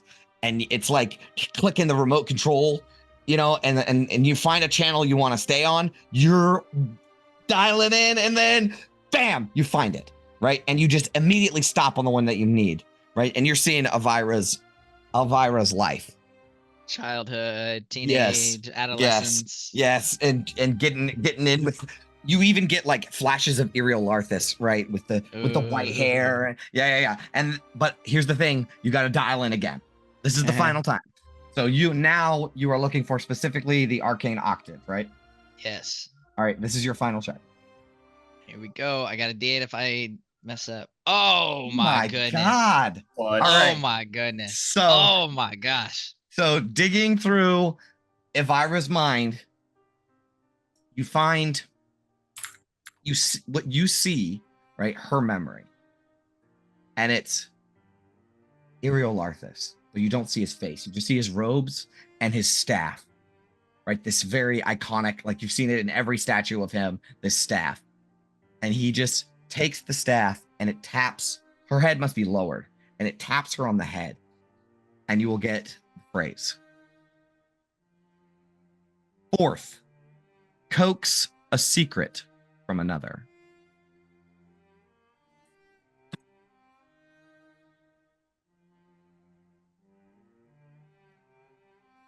Now, you said you wanted to give her 3 rounds. That's it. Yeah, as soon as I get that, I'm just saying, I got it. I rip it off. You rip it off easily. And it clink, clink, clink, clink, clink, rolls across the ground. Sinar will sort of sit up. He will look towards you, Gabar. Where art we? There. You know who we are still? How could I forget? I'm sorry. That was a risk we had to take. I'm sorry. We're in a dangerous, bad place right now, and somebody had to lose some memories. I'm sorry It you would had to be not- the one. It would not have been the first time that I have lost my memories. They shouldn't lose all of them. I could not forget you, there. And he'll bow his head towards you. I'll just put my hand on his chest as he's laying down there for a second and be like, Sure. we can go now. I'll fill in the blanks as we move. Sure. Ask thou command. Very cool.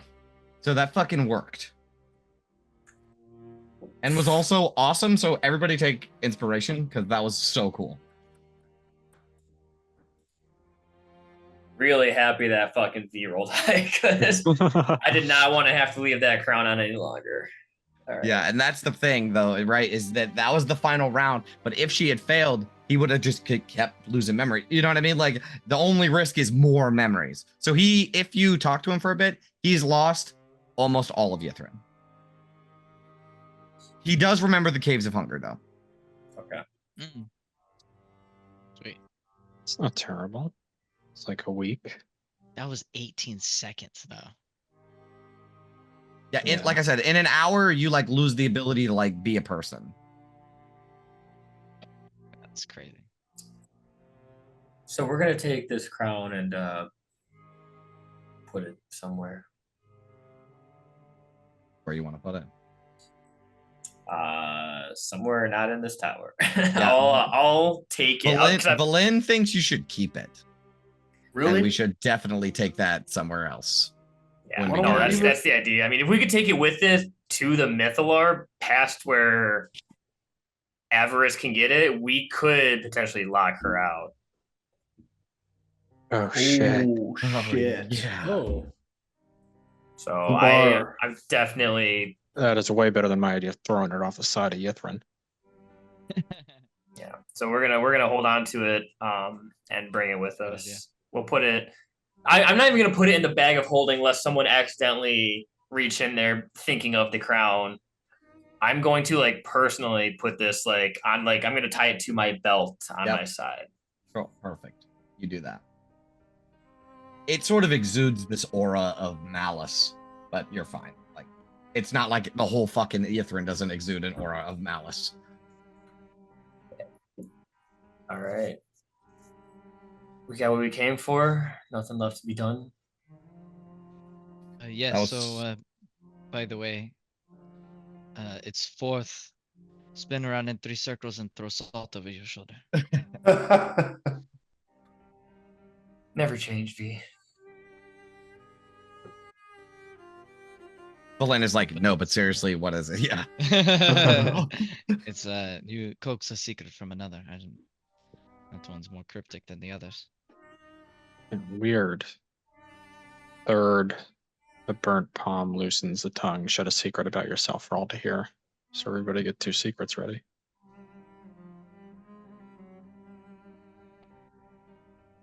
How do you coax it out? Is that some sort of spell? This is enchant in the tower. You tell me.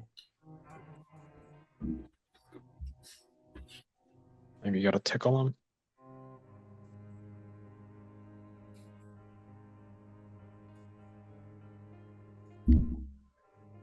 I think I've told everyone everything there is to know about me. I don't think so. Just make sure you don't ask me anything when we get to that part. I have nothing left to share. You sound very defensive about that. I mean, I don't think it's gotta be like your deepest, darkest secret. I think maybe just like the last time you pissed the bed is good enough. I was gonna say, think of like an embarrassing childhood memory. I was just gonna say, admit to everyone that you just farted. I claim my farts, man. You guys know when Gabar farts. All right. So what is the next step? What do you guys want to do now? I mean, we know where Avarice is, and we got one more tower to go, right? So then there's the evocation tower. Yep. Was that past the obelisk? It's near it. You could make it to the. It's near it. It's. I mean, if you're going like, if you're going like through the city, it would be more like, you know, it would be like this, right? So you would probably pass the evocation tower before you would pass the obelisk. It would be more like this, right? All right, so let's. And we are just missing the evocation tower. So if we Last think one. that Everest is on our trail, we could just pass the obelisk and go to the tower. Yeah, no, honestly, now that we can lock her out with this crown, I think getting through the barrier is top priority. Let's fucking book it then to the evocation tower. So that's the plan. Yes. Yep. All right. You make your way through the lower levels. So there was level 1 and level 2 of this tower that you did not explore. Do you want to explore them, or do you just want to move on?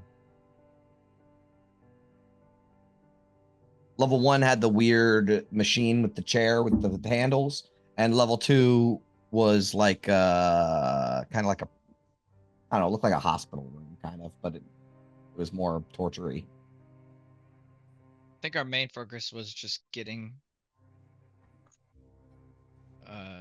to the top, but you know, I don't remember if we said we were gonna check it out. Yeah, that machine probably has something to do with the crown. But maybe that's how they got the information off of it. Fuck, we have the Octad, we have the crown. Like, we got one last tower and Avarice on our tail. I think we just gotta go. I agree. Yep. Let's get Shieldsy and get out of here. Listen, just be on our way. All right. You guys exit the what is it? Enchantment Tower. Enchantment. Yep. You can hear in the distance shouts and loud slams. It's like they got themselves a tomb tapper after all. And you guys want to make your way towards the vocation tower, right? Yeah, kind of on the horse too.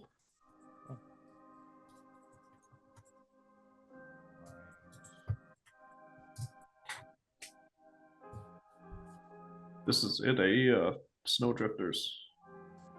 Last one, and then we get inside the barrier and then just explore the middle spire. What's the game plan here? Kind of say like as we're going to not burn time. I want to elaborate on something for you guys real quick, just in case it wasn't clear. The tower in the center, Iriel Arthas's tower, is, first of all, just fucking enormous. And second of all, the Mythalar stands beneath it, and it's like also gigantic. The tower itself is lifted up off of the ground, and you see no sort of exterior doors. The only time that you have seen possibly a door that leads into this tower is over here. This sort of leg had like some kind of door in it. Do you guys remember that? Mm-hmm. Right. What if we're passing by? What about this second like tentacle? It does thing? not. Fuck. It is just a bat. Just a regular spire. Yeah, it's called something. Buttress? Buttress, thank you. I was gonna say battlement, but I know that's not it. Buttress, yeah. Where would the ritual be performed? You Anywhere. recall that near the entrance of the elevator was a platform, like a circular platform. Okay, so we Yeah, but gotta like go at the there time, you anyway. had zero fucking context for what you were looking at. But now, if you start to add the pieces up together, it's like you probably do the ritual on this platform in order to gain access to the tower. Yeah, because I was thinking that if it's somewhere else, we could possibly all fly up. But if we gotta go there anyway, then we just gotta work that into our plan.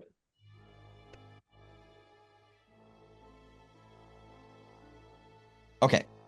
So as you guys are traveling through the city, who's got good ass passive perception? Me. Okay. Illican and Quintus, you will both notice not one, not two, but 3 observers. These little floating eye things are watching you closely, and they are not being like super secretive about it.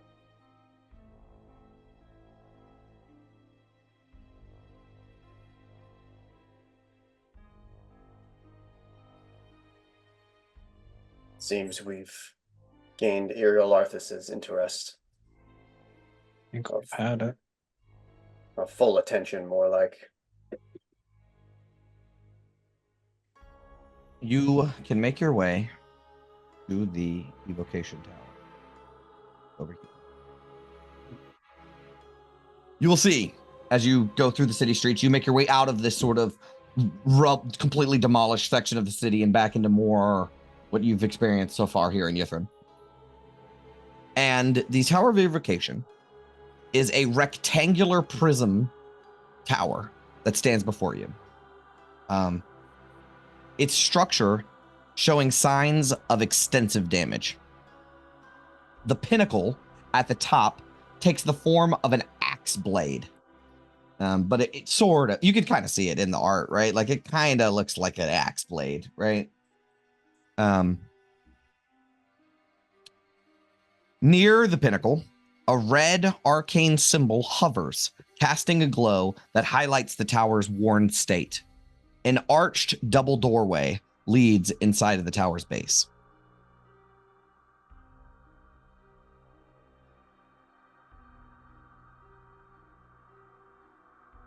Fresh my memory, kid. What's evocation again? Is that like casting fireballs and shit? Fireball, I do believe, is evocation. So yes, it's offensive spells. Blasting stuff. I mean, also whenever Illican and I heal you, but I've never seen Gabar or Valen heal anybody. It's kind of like raw magic. Anything else away in the door? Blasty, Energy, blasty. basically. If we go up to the door, does it look like it has handles? Like it could be open? It does. You okay with this, kid?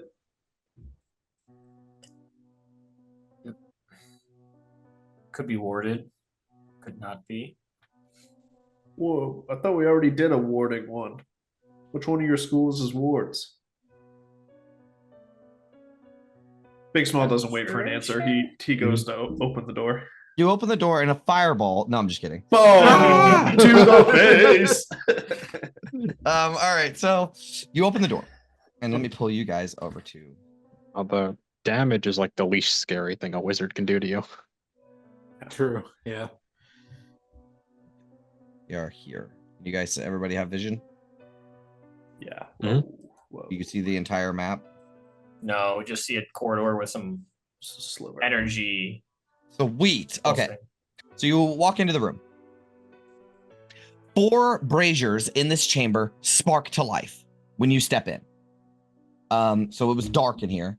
You open the door, still dark. As soon as Big Smile takes a step in, 4 braziers in this chamber spark to life, illuminating this long room in a crimson light. There are stairs that descend 5 feet to an ice-coated floor. The entire floor is slick with ice. So it's just like between this room and that room, it's just a 5-foot difference.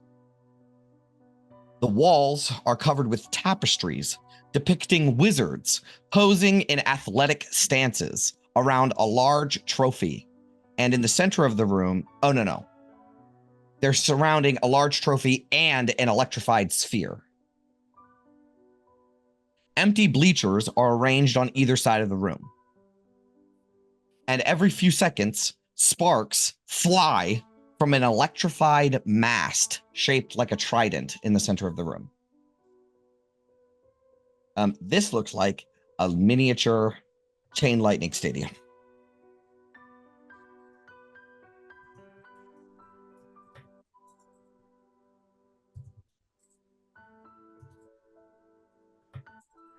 Are these floor wizards the ones that played? Who signed the book at the end? Daedalus, yeah. Sagilus? Daedalus. So it's like this guy and his like team are the winners. Dude, that's kind of bullshit. It's like the guys that like the evocation people who like make lightning and stuff. Like obviously they're gonna win this game.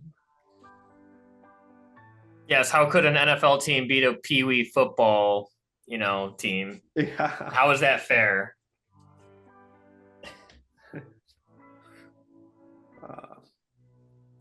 A little bit of luck. We got a ball or something. Do we chuck it through the uprights? I feel like that's what these athlete jock wizards would probably want.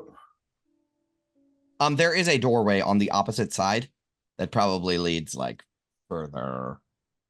Could just be some sort of demonstration chamber for Sagilus to maybe a practice arena of sorts. Could be just as simple as walking through. Yeah, practice arena or just like a flex arena. And the floor is covered in ice because we're in Icewind Dale, right? Not because it's like a hockey rink. So that's a good question, and I would like for you to make a perception check.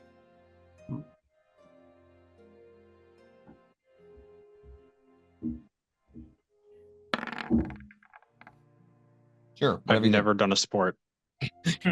What is sports? I'll do a sport. I will say, since you're investigating it, you can tell that the floor is coated in about 3 feet of ice. So there is there's 3 foot above the floor is ice, the top layer of ice. So it's sort of as if it's been filled with some sort of liquid and then frozen over. But as you like look over at it, this fucking trident of electricity just randomly strikes the wall in this like blast of electricity. And every couple seconds it does that again.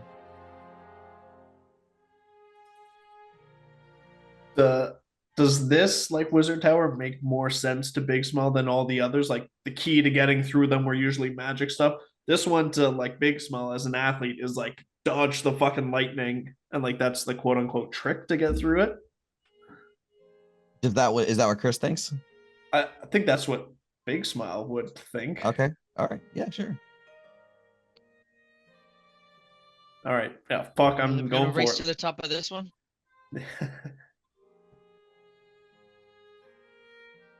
All right, what does going for it entail? Like when you wear socks on a hardwood floor and you can like intentionally kind of slide. Absolutely. You kind of lean into how slippery it is. That's what Big Smile is going to do. All right, roll initiative. Oh no. Big Smile. Sorry, guys.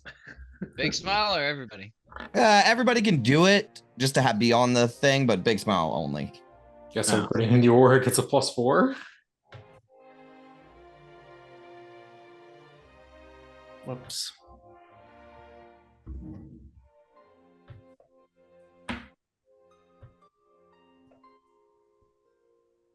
I don't.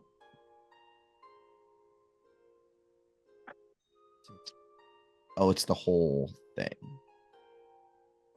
Oh, okay. All right. Is that everybody? We're missing like a Gabar. That's okay. He's probably out getting a drink or something. Okay, so here's what happens. You intentionally slide out onto the ice, right? And once you start your turn on the ice, I need you to make a acrobatics check to make it your movement. Okay. Do I get any sort of bonus to this, like knowing that intentionally I wanted to slide on, like I knew it was going to be slippery, and that was my intent. Well, you're of the Great White North. Like, if you intentionally slide on shit, does that like keep you from busting your ass? Yes, 100%. All right, I will lower the DC for you. Okay, 18.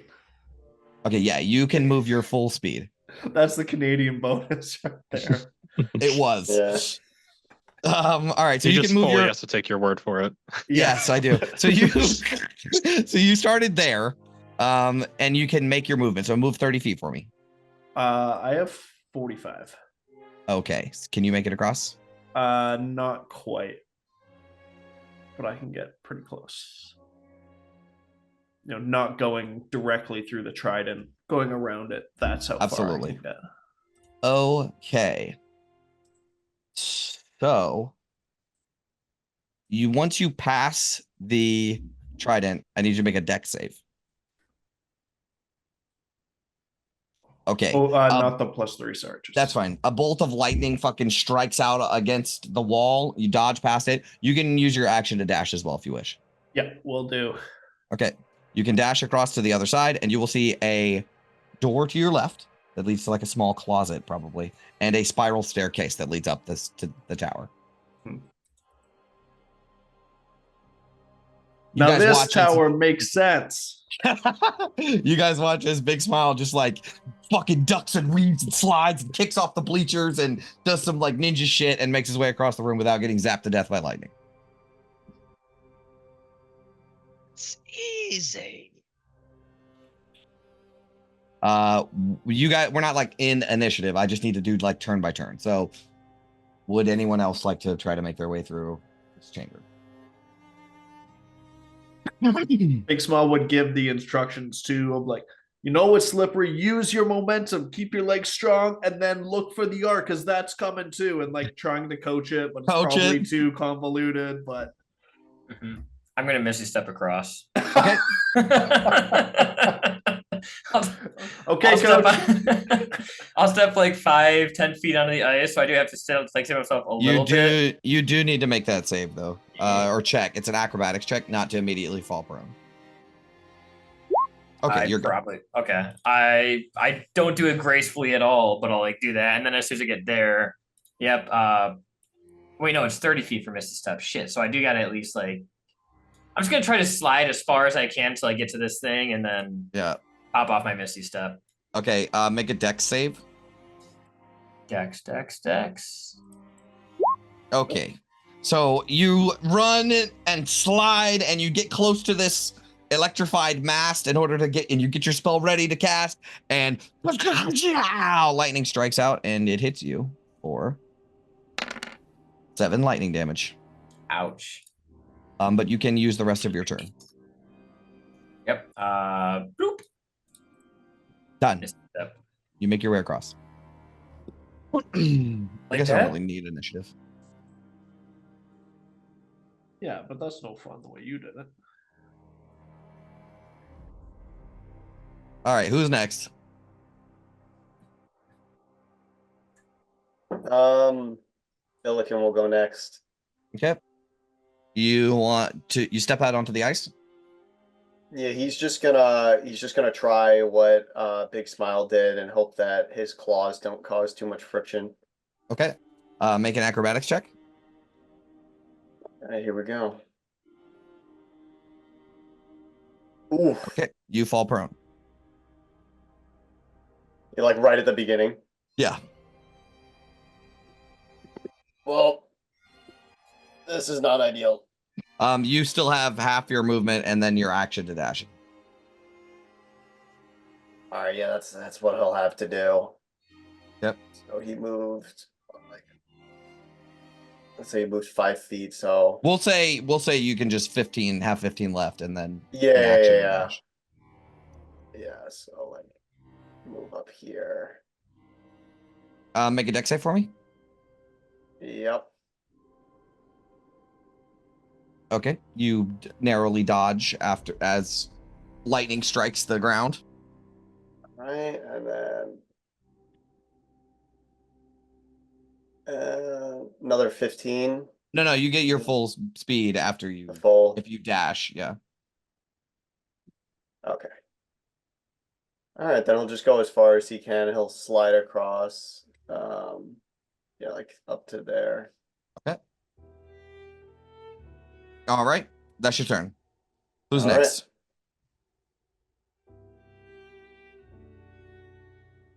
Oh, while you're on the ice, make a perception check. Illigan.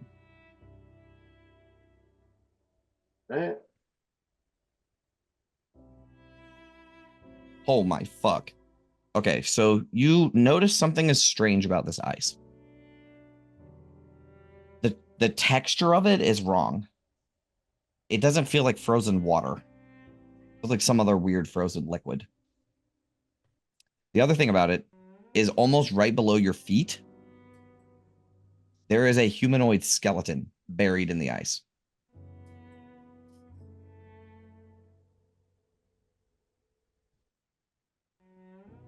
Everyone, whatever this ice is, it's not water. Also, there's a body under me.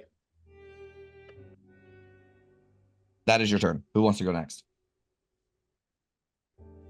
Not sure which of those is more unsettling. Can I go? Yeah. Can I cast shape water on this area in front of me and melt it? Nope. Really? It's not water.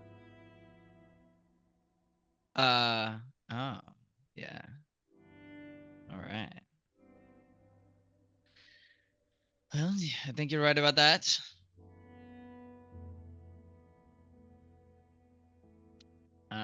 That was your action. Yeah. Would you like to use any movement? No, I just moved. Well, I guess I'll move out of the way. Okay. Who's next?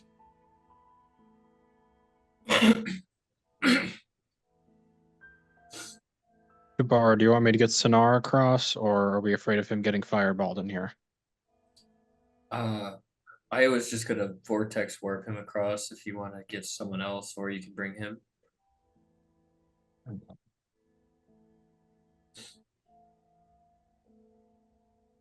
Yeah, I feel bad about putting up Sonar, what I did to him before, so Sure. I'm gonna dimension door with him. Okay. To the other side? Yeah. All right. You guys get to the other side. Easily enough. Who's next? We have a Sapphira and a V and a Valen. I guess Valen can give it a shot. Can Valen make an acrobatics check? Can I just give Valen a guidance? Sure. Can I give everybody a guidance whenever it comes to their turn? Roll a D4. Sure. No, for Eric. He rolled okay. He rolled the check. He just has his hidden. All right, she succeeds. So it's 5, 10, 15, 20, 25, 30. Can you make a dex save for her? Ooh, she takes 9 points of lightning damage as she gets struck by the electrified masts that seem to be going haywire. Now that you guys have been in here, it seems the magic on this thing is like mad fucked up, and it's just zapping randomly. It's not supposed to do this. But she can use the rest of her action to 5, 10, 15, 20, 25, 30. Move into there. Alrighty. That was Valen. Sapphira, you're the last in initiative to go. Is V also does V Yeah, also but need to go, or- V already took her turn. Okay. I will then, I guess. Can I cast guidance on myself and then go forward? Yep. All right. Make a dexterity acrobatics check. Okie dokie. uh, acrobatics. Not great. 8. Okay. And then add your guidance. 4. Okay. You succeed. Hey. All right. You get your movement. Okay. So 1, 2, 3, 4, 5, 6. Can I go over here? Yep. Make a dexterity saving throw. Okay.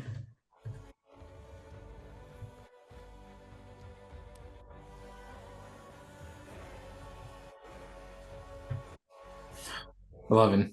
You fail. You take 7 points of lightning damage. Okay. As the lightning arcs out and strikes across the ground. You still have your Sure, I'll allow your action. Yeah, because you did good. I casted guidance as an action though, so I'm gonna say that's it then.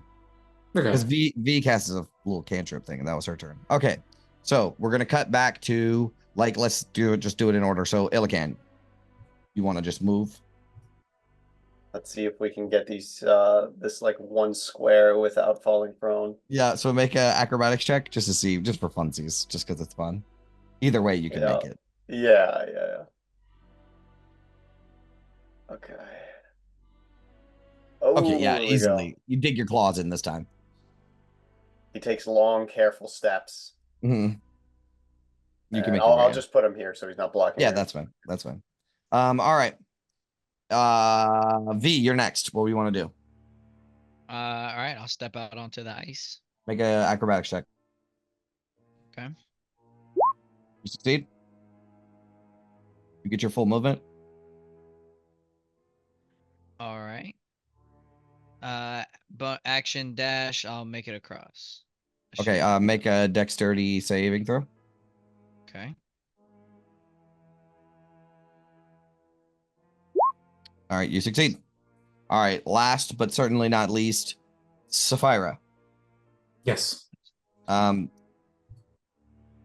Unfortunately, you need to make an acrobatics check to move and a dexterity saving throw. Can I still cast guidance on myself? Yeah. Okay. Cool. Acrobatics. Mm-hmm. Okay, you Okay. succeed. Okay. Well, I don't need the guidance on that Guidance, one. and then a dexterity saving throw. Dexterity saving throw. You succeed. Hey, there we go. All right, you make it across. Get over there. All right, so everyone has made it across. You are all in this cramped chamber with a spiral staircase that leads up to the next floor and a room with a cabinet, a room with a fucking storage closet. That's what I was trying to say.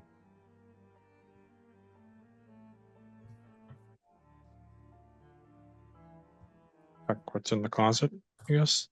You open the closet and a bunch of little metal balls roll out, as well as there's dusty, disintegrated outfits. They have red numbers on them in Loros. All right, Octad's not in here. I guess we're going upstairs. Okay, so you guys want to head upstairs? Yeah. Alrighty. You guys. Yeah, you guys head upstairs. I will move you.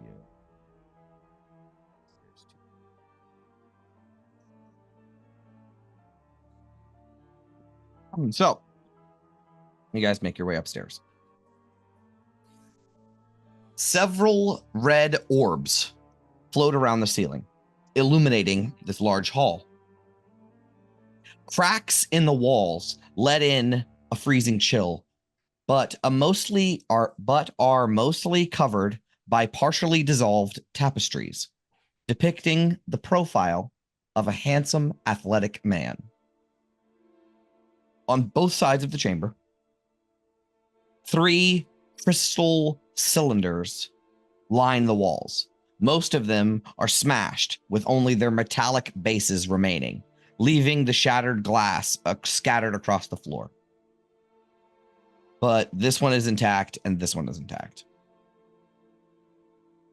At the rear of the chamber is an adamantine wall with thick crystalline windows. Positioned to one side is a cracked crystal door with an adamantine frame. 3 humanoid skeletons lie strewn across the floor, and a spiral staircase leads to the floor above, right next to you guys.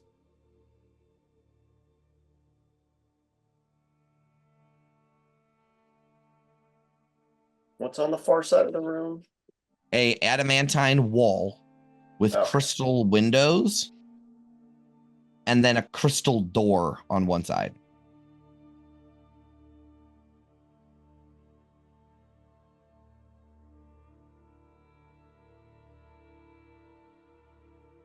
We keep going up and maybe come back to this one. You guys get the faint, suddenly the faint sniff, the smell of ozone.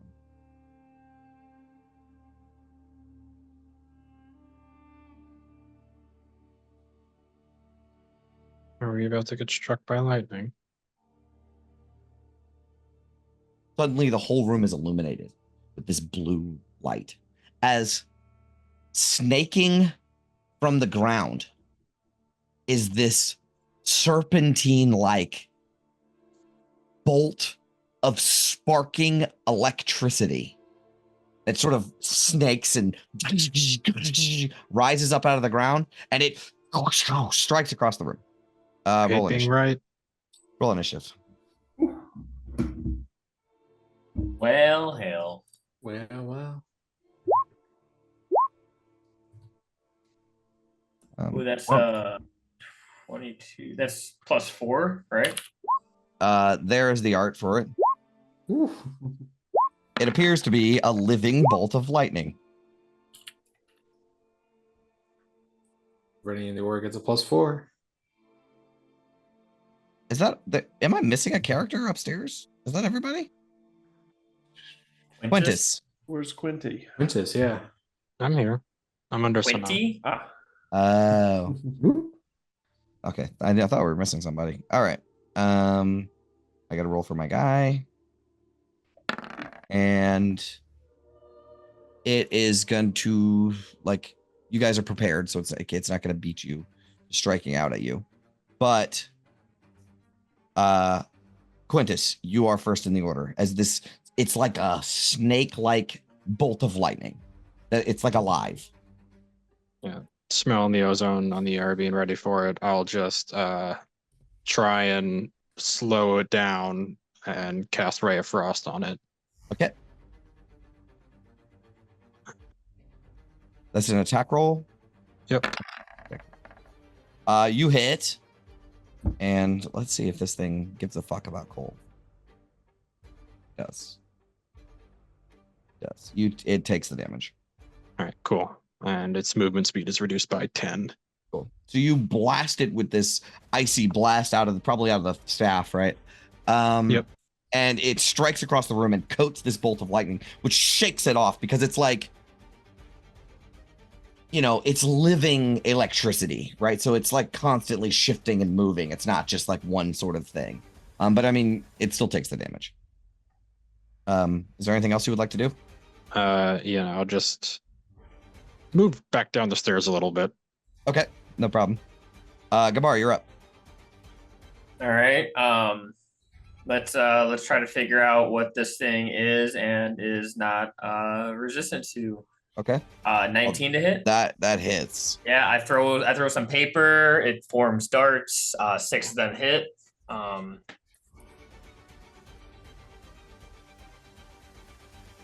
It is a resistant to the non-magical Okay. damage. But I mean, that's not very. But the other stuff is all good. Yeah, it's all good. I'm just saying, it pops up that but it still takes all the damage. So. Cool. Yeah, I'll just I'll relay that information. I mean, my party knows what that means at this point, so yes, they can absolutely. Read it. All right. I like being in the aura. I'm going to stay put. Okay. V, you're up. Is this floor covered in the same No. thick ice as the other floor? No, not at all.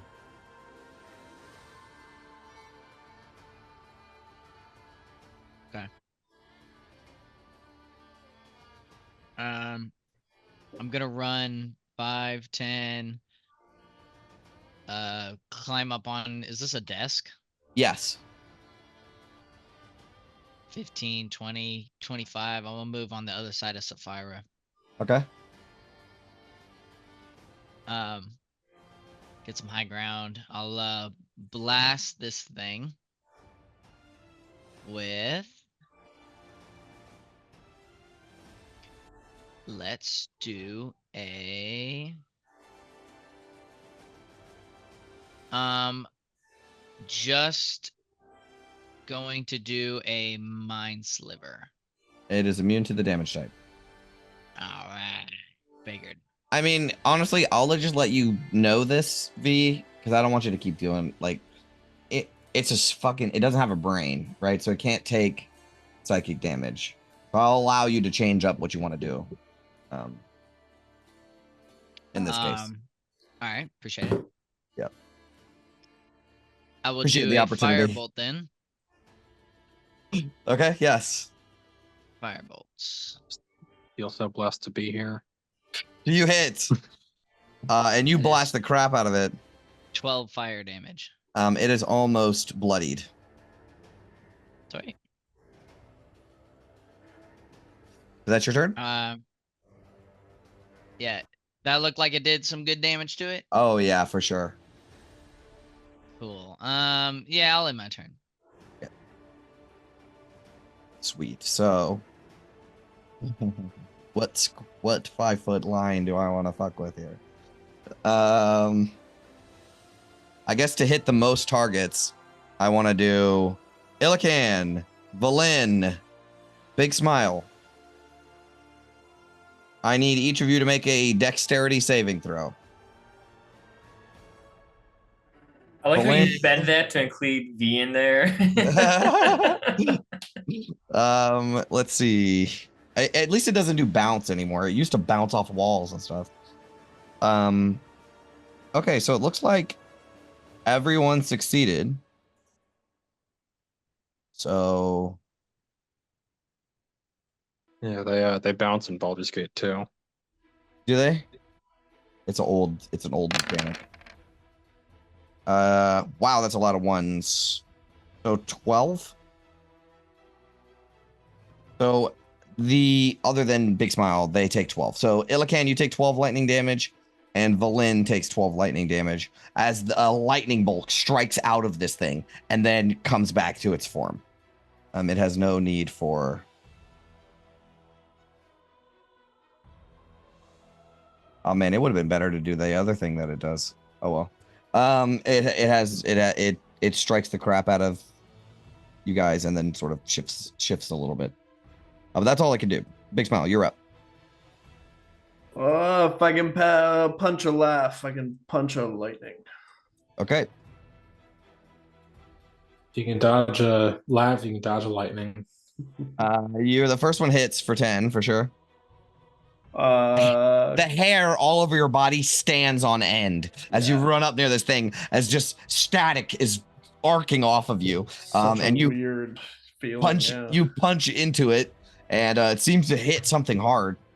I'm gonna burn a key point. Do 2 more. Okay. Hit, no miss. It's a hit and a miss.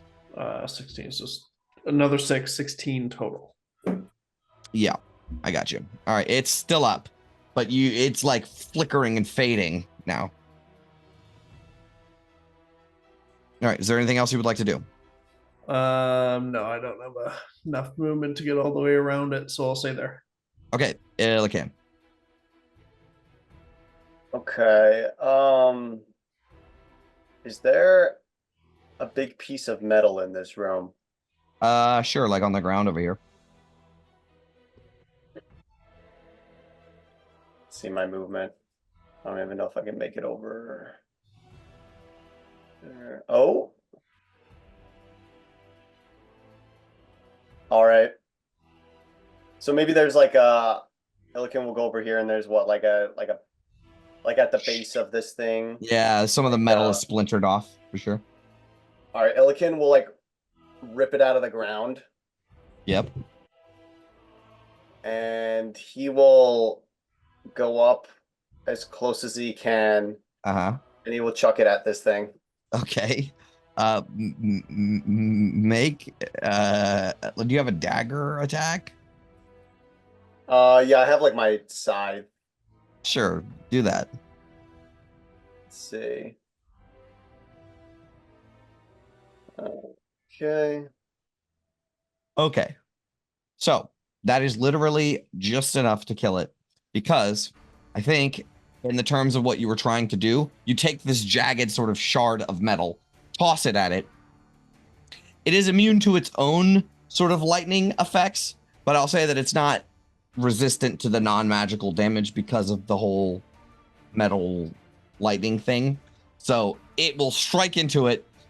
This thing zaps all over the place and fizzles out. I'll take it. That is the end of initiative. Well done, Prince.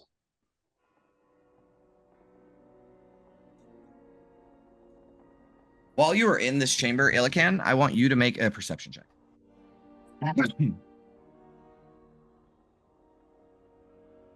Nice. That is just enough to notice that the exterior walls of this chamber are magically getting just a little bit warmer. A little bit more what? Warmer.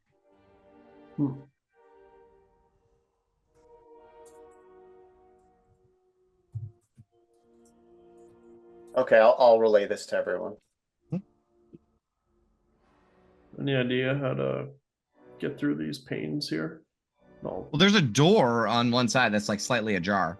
But you guys can see through these crystal, they're like 10 inches thick, these crystal walls, right? They're like windows, but it's a whole wall. And you will see that inside is a completely adamantine room. The entire wall, floor, and ceilings are made of panels of adamantine.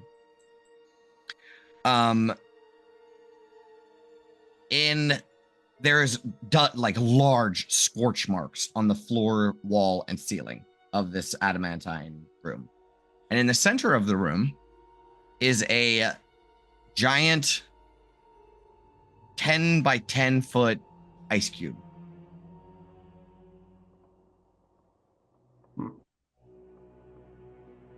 It's like they were trying to melt this thing with fireballs, but couldn't. Perhaps. Hey kid, what's adamantine used for in wizard worlds? Making stuff that's pretty much impervious to all sorts of damage. It's indestructible. Most I know is like the best armor in the world is adamantine. It's a fairly expensive material, so to have enough to make a room out of is, I mean, if one wanted a safe room of sorts, well, I would make it out of adamantine. Safe room, or like, does it look like they were testing like bulletproof vests in here to see like what's gonna? I mean, with some, investigating, it seems like this is some sort of where you put something in and then you just fucking explode it. Yeah. And it's a bulletproof chamber, basically. With that being said, this cube, does it look to be made of the same frozen liquid from the other room? You'd have to like get close to like really check it out. And there is a door that leads into this chamber. We're going through then. Do we want to get the octad first and then start fucking around with stuff? Might be in there. Yeah, fair. All right. Yeah, I'm right behind you, Milliken. I'm going in. All right, you go into this chamber? Yeah, he goes in. Okay, so I will note that as you like go to reach for the doorway, you will notice that, okay, we're gonna say on basically like on this little corner where the crystal walls meet with the adamantine walls. And oh fuck, my computer froze. My Roll20 froze. There we go. And like on this side, there are symbols of evocation on the walls. Like etched into the walls all the way around this sort of like a doorway that leads from the crystal chamber into the adamantine chamber.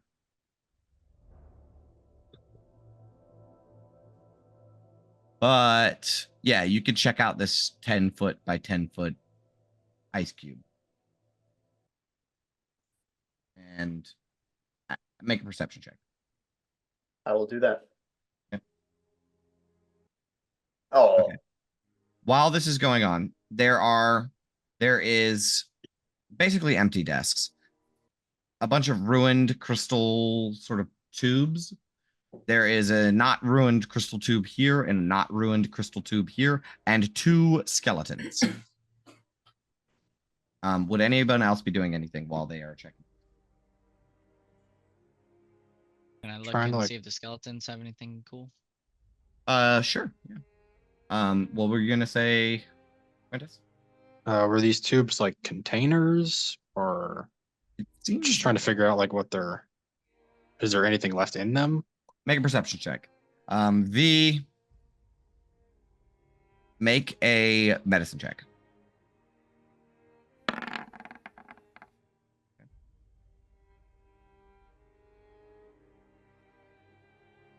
Yeah. We're gonna start with Illican. Illican, you will notice that this ice cube is not made of water. That's all that you can tell them. it's not water, but I'm not sure if it's the same thing from the other time. Correct. Okay. Yeah, he'll say that. Next, Quintus, you investigate this cylinder right here next to V, and there is some sort of substance in there, but it's frozen. But it fills the entire tube almost to the top, but that's how you can tell that there's a substance in there. It doesn't quite reach the top, but it is a sort of liquid substance. The one to the south is empty. V, you look over these bodies. They have really nothing of value. The interesting thing is you rolled just high enough to notice that they definitely died from bludgeoning damage. They have their bones are fractured and splintered, like they had landed really hard and broke their legs and their chests and stuff like that. But the weird thing is the bones show signs of exposure to a highly acidic substance. Like some of their bones have deteriorated and dissolved away. And it's definitely from an acid specifically.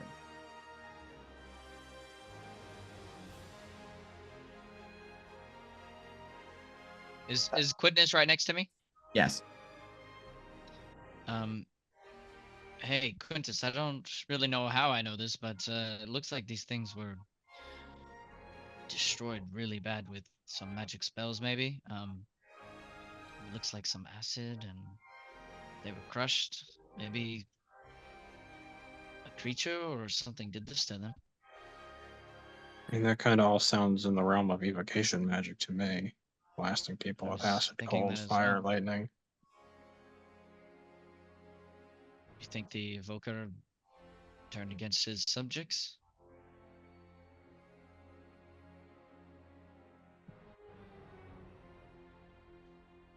The other possibility in my head is that this liquid is some kind of ooze.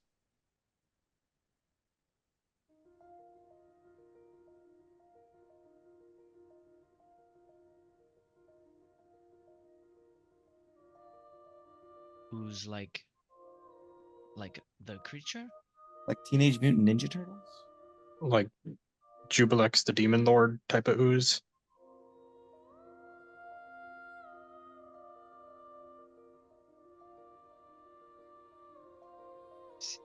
Okay. But I don't know what that has to do with evocation.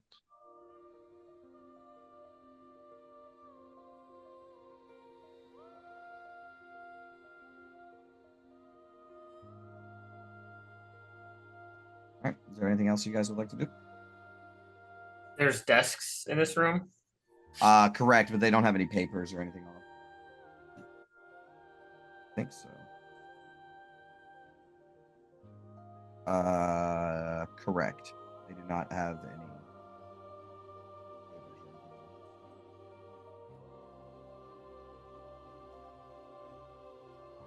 We got to interrogate these corpses.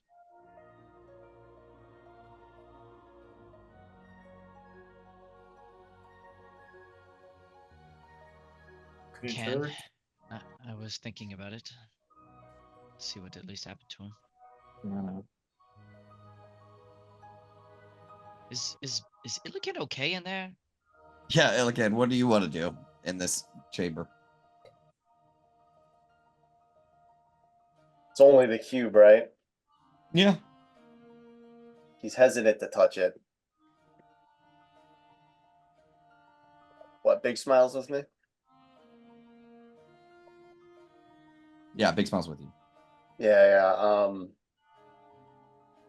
Big smile. Before we do anything rash, maybe we should group up with the others, try to figure out what's going on here. I can't tell much from just looking at it. Hey, we get over here, y'all. We want to check this thing out. All right, we'll switch places for now.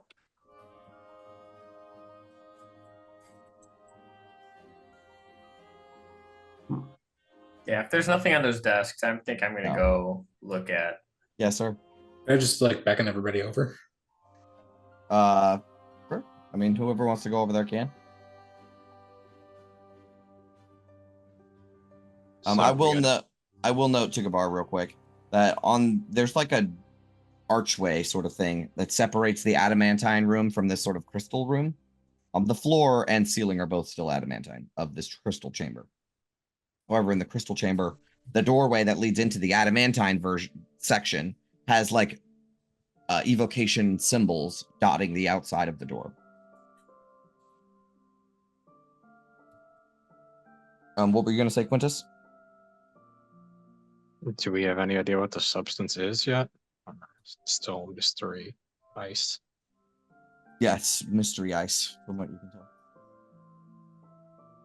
You said the walls were getting warmer in Yes. here. Mhm.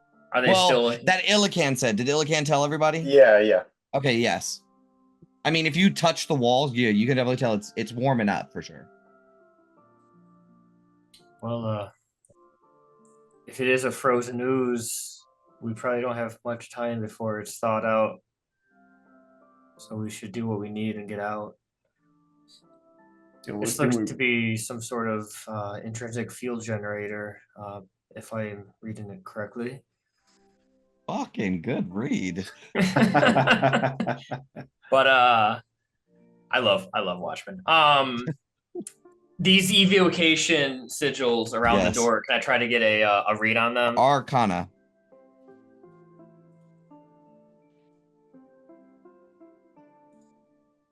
Hey, Perfect. I'm good at that.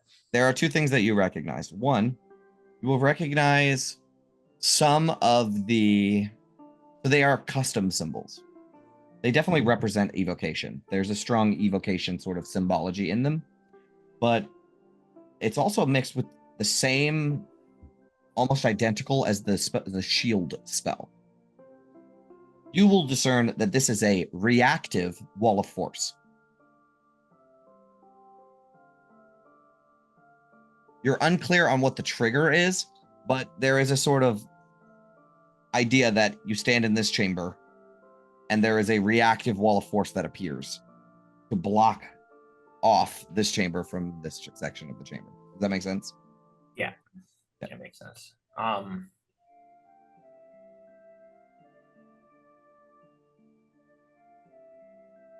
If this were a testing chamber, it could just be where Sedulous or any evocation wizard wish to test spells.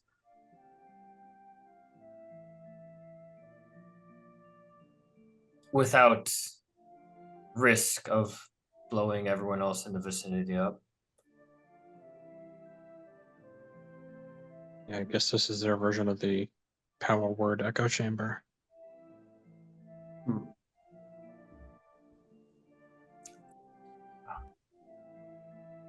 I do worry what'll happen when that thing, that ice that isn't ice, thaws out, though. The only thing we really need is the that octet. That's the last one. Why don't we go upstairs and we can always fuck around with this thing later.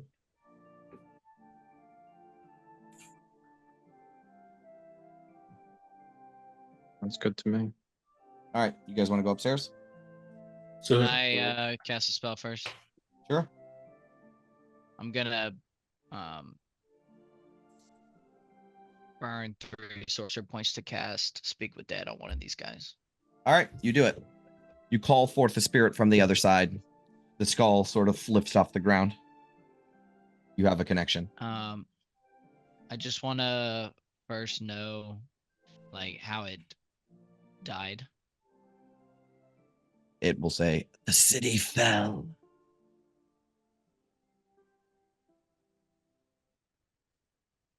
All right.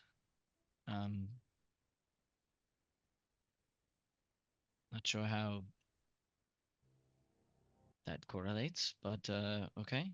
What is the slime in the tubes? Make a persuasion check. Persuasion. Certainly. Nice. It will say ochre jelly.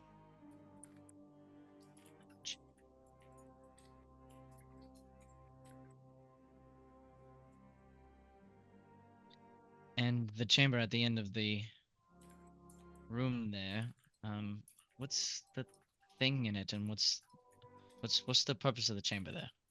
Those are 2 questions. Yeah. I Okay. reframed the question. What's the purpose of the chamber there? It is a sort of like an experimentation chamber. It's a blast room. It's a gun range. Set of Mythbusters. Right. It's where they throw fucking fireballs in there and can hit whatever they want. You know, they put something in there, they fireball it, they see what happens. Right. They put something in there, they lightning bolt it, they see what happens. You know what I mean? Yeah. The thing inside, what is it? A gelatinous cube. I knew it. That's 4. You have 1 more. And apparently the walls are temperature controlled. What's the deal with that? Why do they change temperature? The whole facility is air conditioned, or like, what's the word? Temperature controlled. Climate controlled. Climate controlled. Yep. Nice. That was 5. That was it. The skull falls back down to the ground. Well, it turns out that these in the tubes are ochre jellies. I don't know what that is. The thing over there is a gelatinous cube. And the whole thing has AC.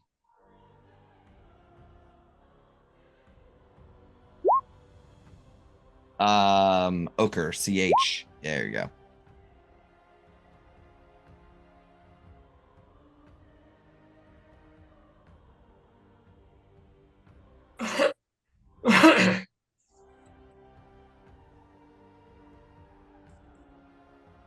Upstairs. Oh fuck! We should have asked what the octet is. No, whatever. We can go upstairs and figure that out. Figure that out. Sure, if we can't find it, I'll come back. There's another one. All right, so now you want to go upstairs? Let's do it. Go upstairs. I do not have a map for upstairs. This hall, you walk up the spiral staircase. This hall shows fewer signs of damage compared to the previous rooms, but the walls and floor do have some apparent cracks.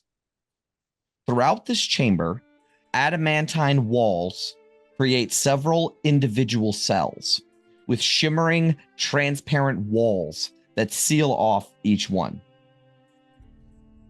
Within each cell is an adamantine table with metallic restraints covered in soot and char.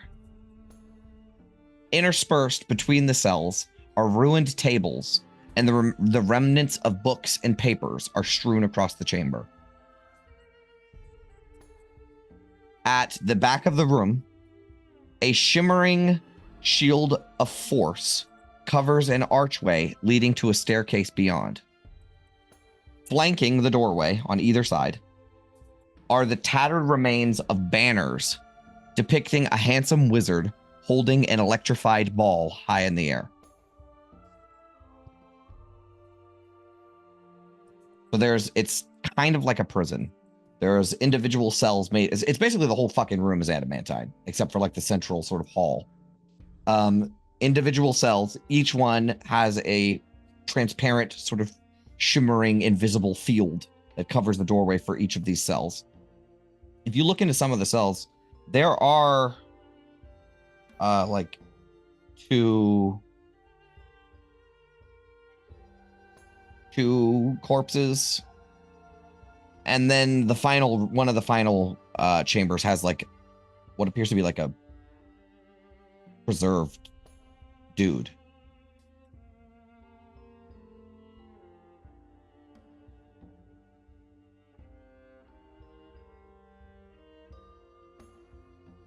You said there was some kind of table or multiple tables with Papers and stuff. Yeah, they're in between some of the cells. Okay, in between. Yeah. Like not part of like the prison. It's like kind of like a prison cell with a bunch of tables inside of them with manacles, and then in between some there's like maybe not a cell there, and there's a desk with papers and shit strewn about the floor.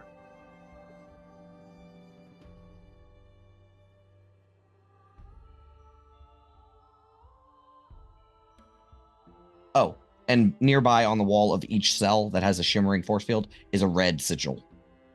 Glowing red sigil. Like a button.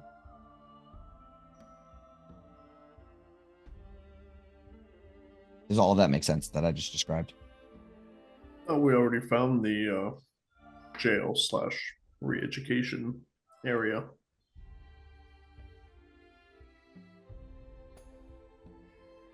This is the execution chamber. Oh shit. I didn't realize the Netherese had the death penalty.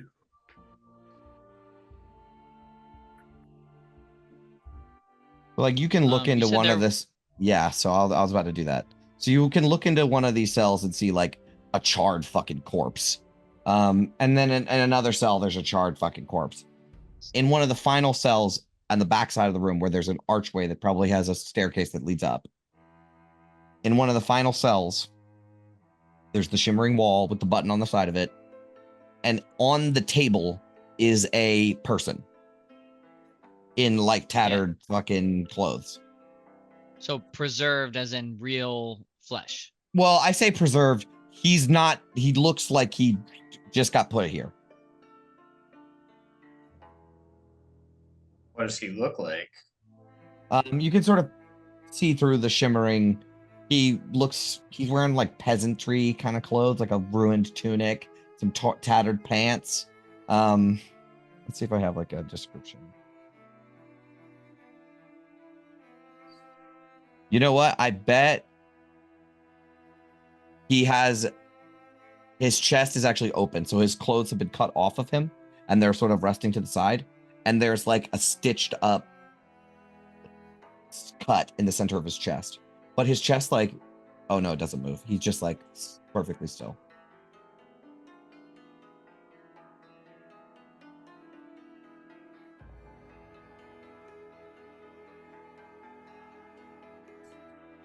Up and take a look at this bloke. Yeah. Do you want to like go like into the cell? Yeah. Okay, so there is a shimmering wall of force that you touch it, it prevents you. But there's like a little red glowing sigil on the side of the door. Does anyone know the shutdown symbol for this? We can try Powerwood push and touch the sigil. Yeah, if you can reach out and touch the sigil, the shimmering wall will go down. Oh, music. You can enter this chamber. You will see a sort of middle-aged human. He's got a white strip of hair and a beard, and he's just laying there perfectly still with his eyes closed. So he's cut open. It's been sutured back together. Okay. Bar, if you're in this chamber, and I guess anyone, you will see that there are arcane sigils wrapped around the edge of this adamantine table.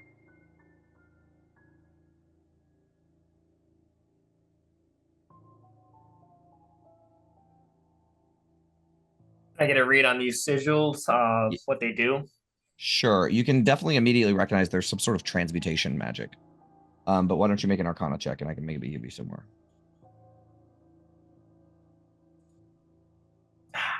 Hard to say. Hard to say.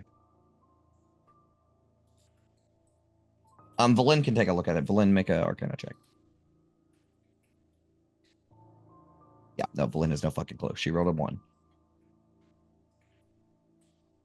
I will say, with an 11, this is the sigils on this thing represent some magic that is extraordinarily powerful.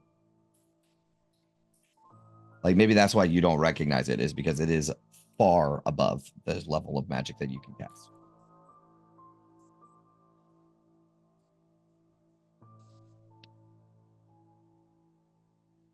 Is this guy alive? Hard to say. He doesn't appear to be breathing. If I detect thoughts, is he still a creature or now an object? Give me a second.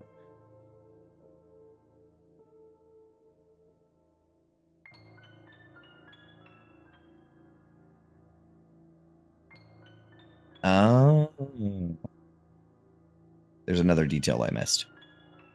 On the wall of this chamber is another red glowing sigil. This one having markings that match the magic on the adamantine table. Very similar to the button that you just pressed to get in here. V, you connect with him.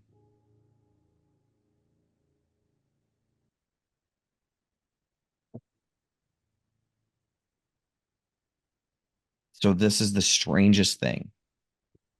You do sense his thoughts. But it's not like thoughts plural. It's just one thought. And it's terror. He's so scared. But it's not like, I'm so scared, I'm so scared, I'm so scared. It's just the one thought. Yeah.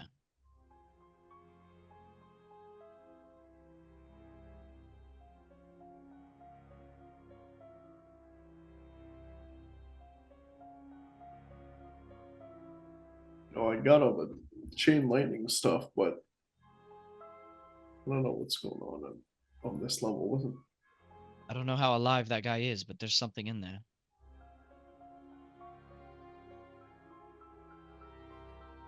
Do we think it's similar to Elvira, like a stasis? Could be more like the Shield Guardian as a construct. Like a flesh golem?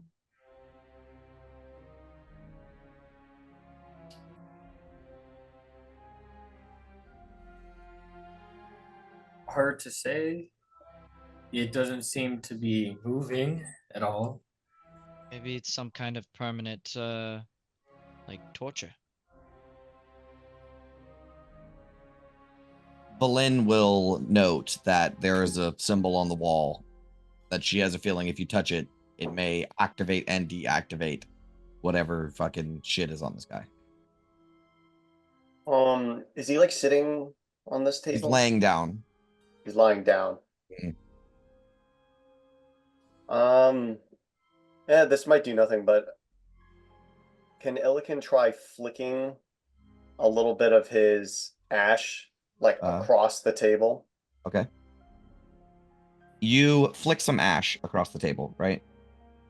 And about a half inch away from him, it all floats. It floats. Yeah.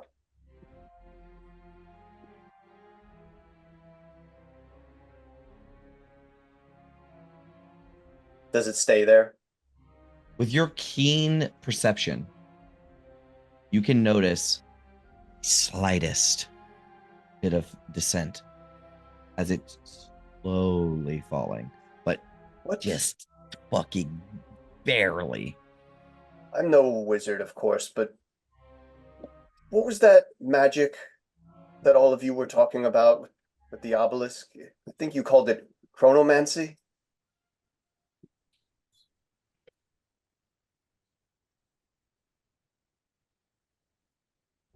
Because it seems like the ash is falling, but very slowly. So what, is he stuck in time? I can think of no other explanation. I guess technically it wouldn't fall. Now that I think about it, it wouldn't. It's like actually suspended fall. in air. Yeah, it's like a half inch away from him. It doesn't move at all. Yeah, if it's not moving, he would come to Yeah, the same conclusion, yeah, I think. yeah, right. Yes, absolutely. But yeah, in retrospect. Yeah. So are we activating this glyph? Should make sure to like hold him down in case he does anything rash. Wait, so what? You realize figured it out? They're just like slowing time now, and this guy can not die. I mean, I think we've mentioned it before when we were talking about the obelisk. The kind of magic is still around. It's just exceedingly rare and limited.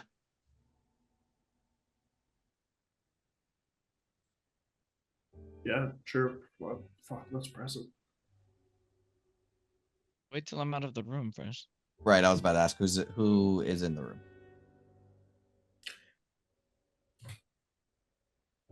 Can a mage hand activate, or I don't think they can technically activate magic items. It does not work. Yeah, makes sense. It needs to be like a physical touch then. Yes. Well, if someone would like to be in there, I can certainly get you out should bad happen. I could do it then if that's. We appreciate you. Appreciate the opportunity. We appreciate it.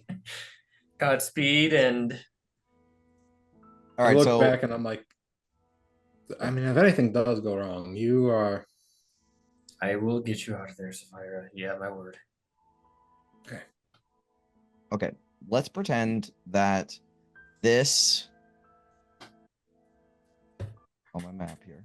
This 10-foot square is the chamber. Where would you guys be? And there's like chambers running down the wall, like length of the corridor, right? But it's the exact same size as this room. But really, Right. technically, the square would be like, oops, sorry, I moved the bar over there. So if I were you, would have to be like inside the room. There's like a guy on a table right here. The symbol's on the wall right next to you. So it would be here is where the symbol is. Correct. Okay. So I will be over here. And I'll kind of wait until we're all clear and we're all ready to press this symbol right here. Okay. The doorway is basically where Gabar is standing. Where would you guys like to be? That you guys put yourselves where you One of want the to be? adamantine walls. Okay. Over by one of the desks with all the papers on the floor and stuff. All right. We can see into these chambers though, right? Because there's a wall of force. Yeah, yeah. Mm-hmm. Okay. Yep. Before she pushes the big red sigil, I'm going to push the tiny little sigil to put the wall of force up. Okay. All right. Sounds good. Whenever you're ready, Sapphira. Boop. Pressing the symbol. You press the symbol. Dust lands all over this guy. He will immediately jolt upwards, right? And he will be screaming in Loros. You don't know what he's saying. He's like, Right, you have no idea. Gabar. But I will say, he is ripping at his chest. Gabar, you will understand him as saying, get it out of me, get it out of me, get it out of me, get it out of me. Oh, fuck. I pushed. Oh, fuck. I'm gonna push the red sigil and I'm gonna be like, Sapphire, get out now. Get out of the. I run out. All right. I'm gonna push the button as soon as she's out. Ooh. Okay. Well, that doesn't sound good. In that case, I'm gonna have Sapphira make a. No. What I want to do is I need to know how fast is. First, I need to know how fast is Gabar. So Gabar, I need you to make like an initiative check. Oh, You have a be +4? bad. I got okay. Oh. So I got a 9. Okay, that's not enough. So, do you wish to A, trap Sapphire in there, B, have whatever happens, have the door be open? I'm gonna trap Sapphire in there. Awesome. Oh God. Don't worry, I'll get you out. I will get you out. Okay, that's fine. But I that's am fine. not letting this thing out. I'm All sorry. right. Unfortunately, So I'll be in here. Sapphira turns to run towards the wall of force, but Gabar is not quick enough to hit the button to open the door back up. As inside of this guy's chest is a red glow that begins to grow and grow and grow until it fucking detonates. A delayed blast fireball detonates within this chamber. I need Sapphira to make a dexterity saving throw. Well, I do have an inspiration just in case. Okay. I will use that inspiration. I would recommend it. Oh, Alrighty. Oh, man. All right. 14 d6. Wow. Ouch. 46. God damn it. That's enough to bring me to 0. All right. Whoa. Yeah. To exactly bring me to 0. So here's what happens. This guy's like, get it the fuck out of me, get it out of me, get it out of me. And then, blam! There is this huge detonation that sort of rocks the chamber, but because it is contained within an adamantine room and behind a wall of force, it does not extend outward past it. But you guys will see just this huge explosion, and then just like there's smoke and shit inside of this room, and then Sapphira is laid the fuck out on the ground, and there is bits of dude all over the walls.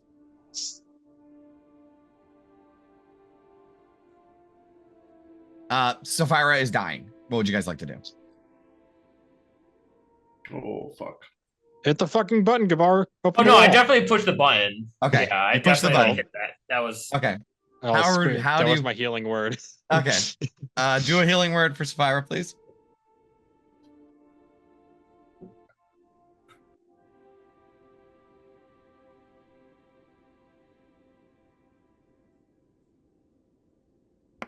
Sapphira, you wake up covered in ash and burned all the shit.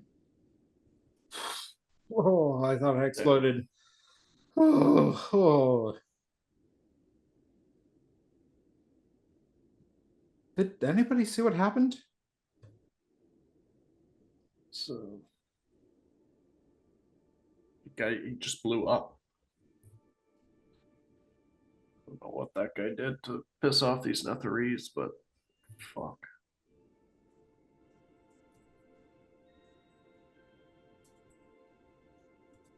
I don't get it. They freeze him in time, and then just in case he like does somehow wake up, he explodes. That's they could have been experimenting to try to find how to do exactly that. Delay a fireball long enough until they were ready to detonate it. fuck. An like suicide execution bomber. and an experiment all in one. I'm sorry, Sapphire, that's on me. I got a little curious. I shouldn't have done that. It's fine. I lived, at least.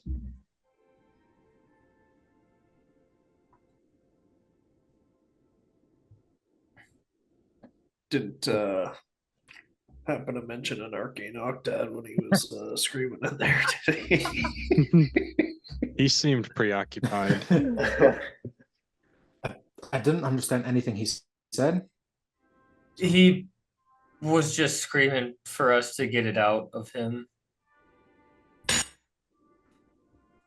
Wish granted. Mission's not done yet, then, eh? You okay, Sapphira? Keep going. I'll just pump the rest of my lay on hands into me. So No 20 problem. HP. No problem. And I'll say, let's get the fuck out of here. Is there another stair up? So, in the back of the room where you guys are at, you'll see an archway.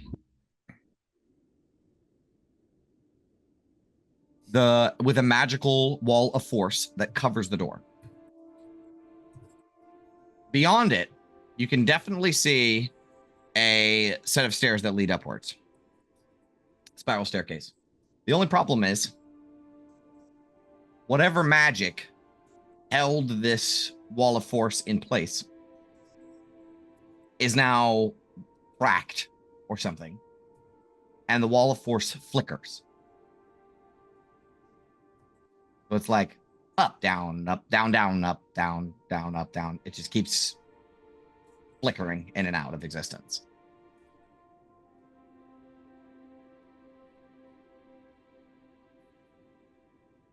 I like put a chunk of wood or something in there. Does it get cut in half? Completely sliced in half. Oh, fuck.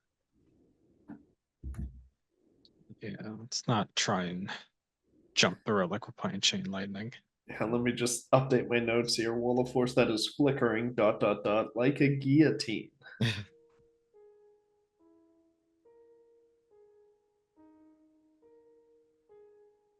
We all time our jumps very carefully. We'll will get say- cut in half. I will say,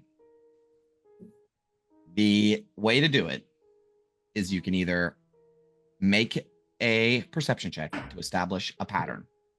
If you succeed, you can jump through. Well, no. You can Misty Step or Vortex Warp through. Right? So if you establish the pattern, you can get through it. Because that's the thing, is the spell effects cannot go through the wall of force, right? Or you can make an acrobatics check to jump through. But the DC will be reduced if you can establish the pattern first. Right? So it's make a perception check. If you succeed, you can jump through. But I have it in bold and capitalized letters to express how incredibly dangerous this is.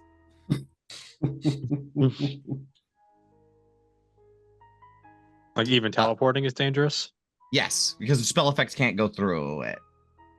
But if our spell tries to go through it and the wall is up, do we get cut in half, or does the Yes. spell just fail? No, because it's going to be inactive. You cast your spell, active again, right? So it's like what I have here is it's incredibly dangerous. Let's just say that. Any creature reduced to 0 hit points by the spell is chopped in half. Oh, How many diamonds you got there, Relican? Revivify doesn't put halves Doesn't- back together. What? does somebody with full HP have the capacity to go through this? Well, how about this? Let's end the session there, and you guys can still do that next. Or 2 weeks from now, I guess. Goodness. Also, not everyone's. Well, we should do it now, so if somebody dies, they have 2 weeks to come up with a new character. That's true. I mean, no. I'm not doing it. We're gonna do it next time. Damn. I'm ready to like double Dutch this, where you try and get the see what the Timing ropes right. coming, and then Yeah. I am just thankful for the opportunity that we maybe get to be cut in half. Yeah. I'll need to So- stock up on my healing spells here. Jeez. Yeah, the only strategy I can think of is like wild shaping, but I don't even know if he could fit through the archway as like a bear. There's no guarantee. You could be an insect. Yeah, but I'm trying to get like And the get- HP buffer. An insect though Oh. might have a different, depending on how Jay rules it. An insect might be helpful in a different way because it's fast and small. Or you Well, just Have turn into a someone turtle. throw you through. Yeah, I was about to be like turn to a turtle and Big Smile will just chunk you through it. Chop Illican, you through do you it. still Illican, do you still have Dimension Door? Um, You mean Quintus? Not Illican, Quintus. I was gonna say, yeah, I don't think that's on Druid spell list. Again, Yeah, but I even- mean, it seems different from a normal wall of force where you can't just teleport to the other side. right. Right. I mean, after you guys study it for a while, yeah, this is past this point is where the apprentices don't go. And is this flickering? This seems intentional and not from No. malfunctioning. No, this No, is it's a malfunctioning. malfunction. Yes. Yes. I mean, let's just say you make the Arcana check, you study it for a little while. There is a passphrase that can get you through this door. But you don't know it. But yeah. Well, it's not get it out of me. Only Zedalus knows that. How many people need to go through this door? One person. That's it. They also need to get out. I was gonna say getting out. Yeah. Well, they get the inscription, they shout it through the wall, And then just then stay just there. And then we leave forever. them. Yeah. Goodbye. and we then Thanks, we hope. Sonar. Nice knowing. Well, no, because I guess. Oh, you know what? It should be V. Yeah, V's been mean to us, so she has to go. Fucking look for. You can talk to Sagilus and find out the fucking passphrase. We can't. Good point. One thing I will say is, Jay, what did you say about establishing the pattern? If you establish the pattern and then teleport, is there still a check for that, or will it just work? No, it will just work. All right. So if you establish the pattern, but the individual character has to establish the pattern first. someone right. who can, so like Illikin can't teleport like that, so someone who can do that should take the scroll of true resurrection. Because I don't want that to get sliced in half. Oh god, this is gonna end so badly. Yeah, I mean, there's also, I don't know if this is a loophole, but blink back isn't a spell, so I don't know if that can pass through the wall of force. Oh, I you want time to it right, I want to say Should work the if you same time as it the right, teleport, Yeah. exactly, yeah. Yeah, so if I can get through with a dimension door, I can get back out without a spell. Yeah, slot. well, so we all know that a Wall of Force is a evocation spell, right? Which is bizarre to me, but true. So if this is Zadulus's, like, this is what he did, right? This is his bag. He made this Wall of Force. You ain't fucking getting through this bitch. You know what I'm saying? Because his study and so on is up top. And guys, like, I don't want to like be too meta, but like at the top of this fucking tower. All right. Well, what level is Wall of Force?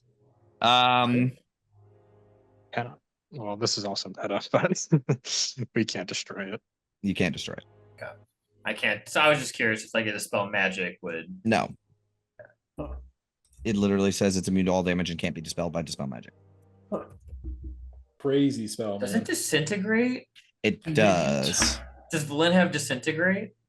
I don't think she's a high enough spell caster. She's only got 5th, right? do we have a scroll? Correct. She does not have disintegrate. Disintegrate is off the top of my head. Don't think we found any Says scrolls of it. shit. I'll see if I wrote it down. No. I mean, if we can't even cast it, it doesn't matter. Oh, you can't cast the scroll if you don't have You the can. level. Yeah. You oh, can. but yeah. You I gotta don't think we roll. have. You'd the have to scroll. make a check for it though. Oh, I see. All right. Well, we have plenty of time to overthink this, I guess. I don't know if there is overthinking this particular. Yeah. Yeah, honestly, or this die. one's a bit of a doozy. Yeah. Damn. Guys, the top of this tower is so good. Best for Not- last. you didn't hear that from me. Alrighty. All right. Here's the plan. So we're back on the 20th then. Yep. 20th, yeah. I'm Yep. good. Cool. All right, Chris. Yep. Are we gonna talk? Yep. Okay. All right. In that case, I will see everybody on the 20th.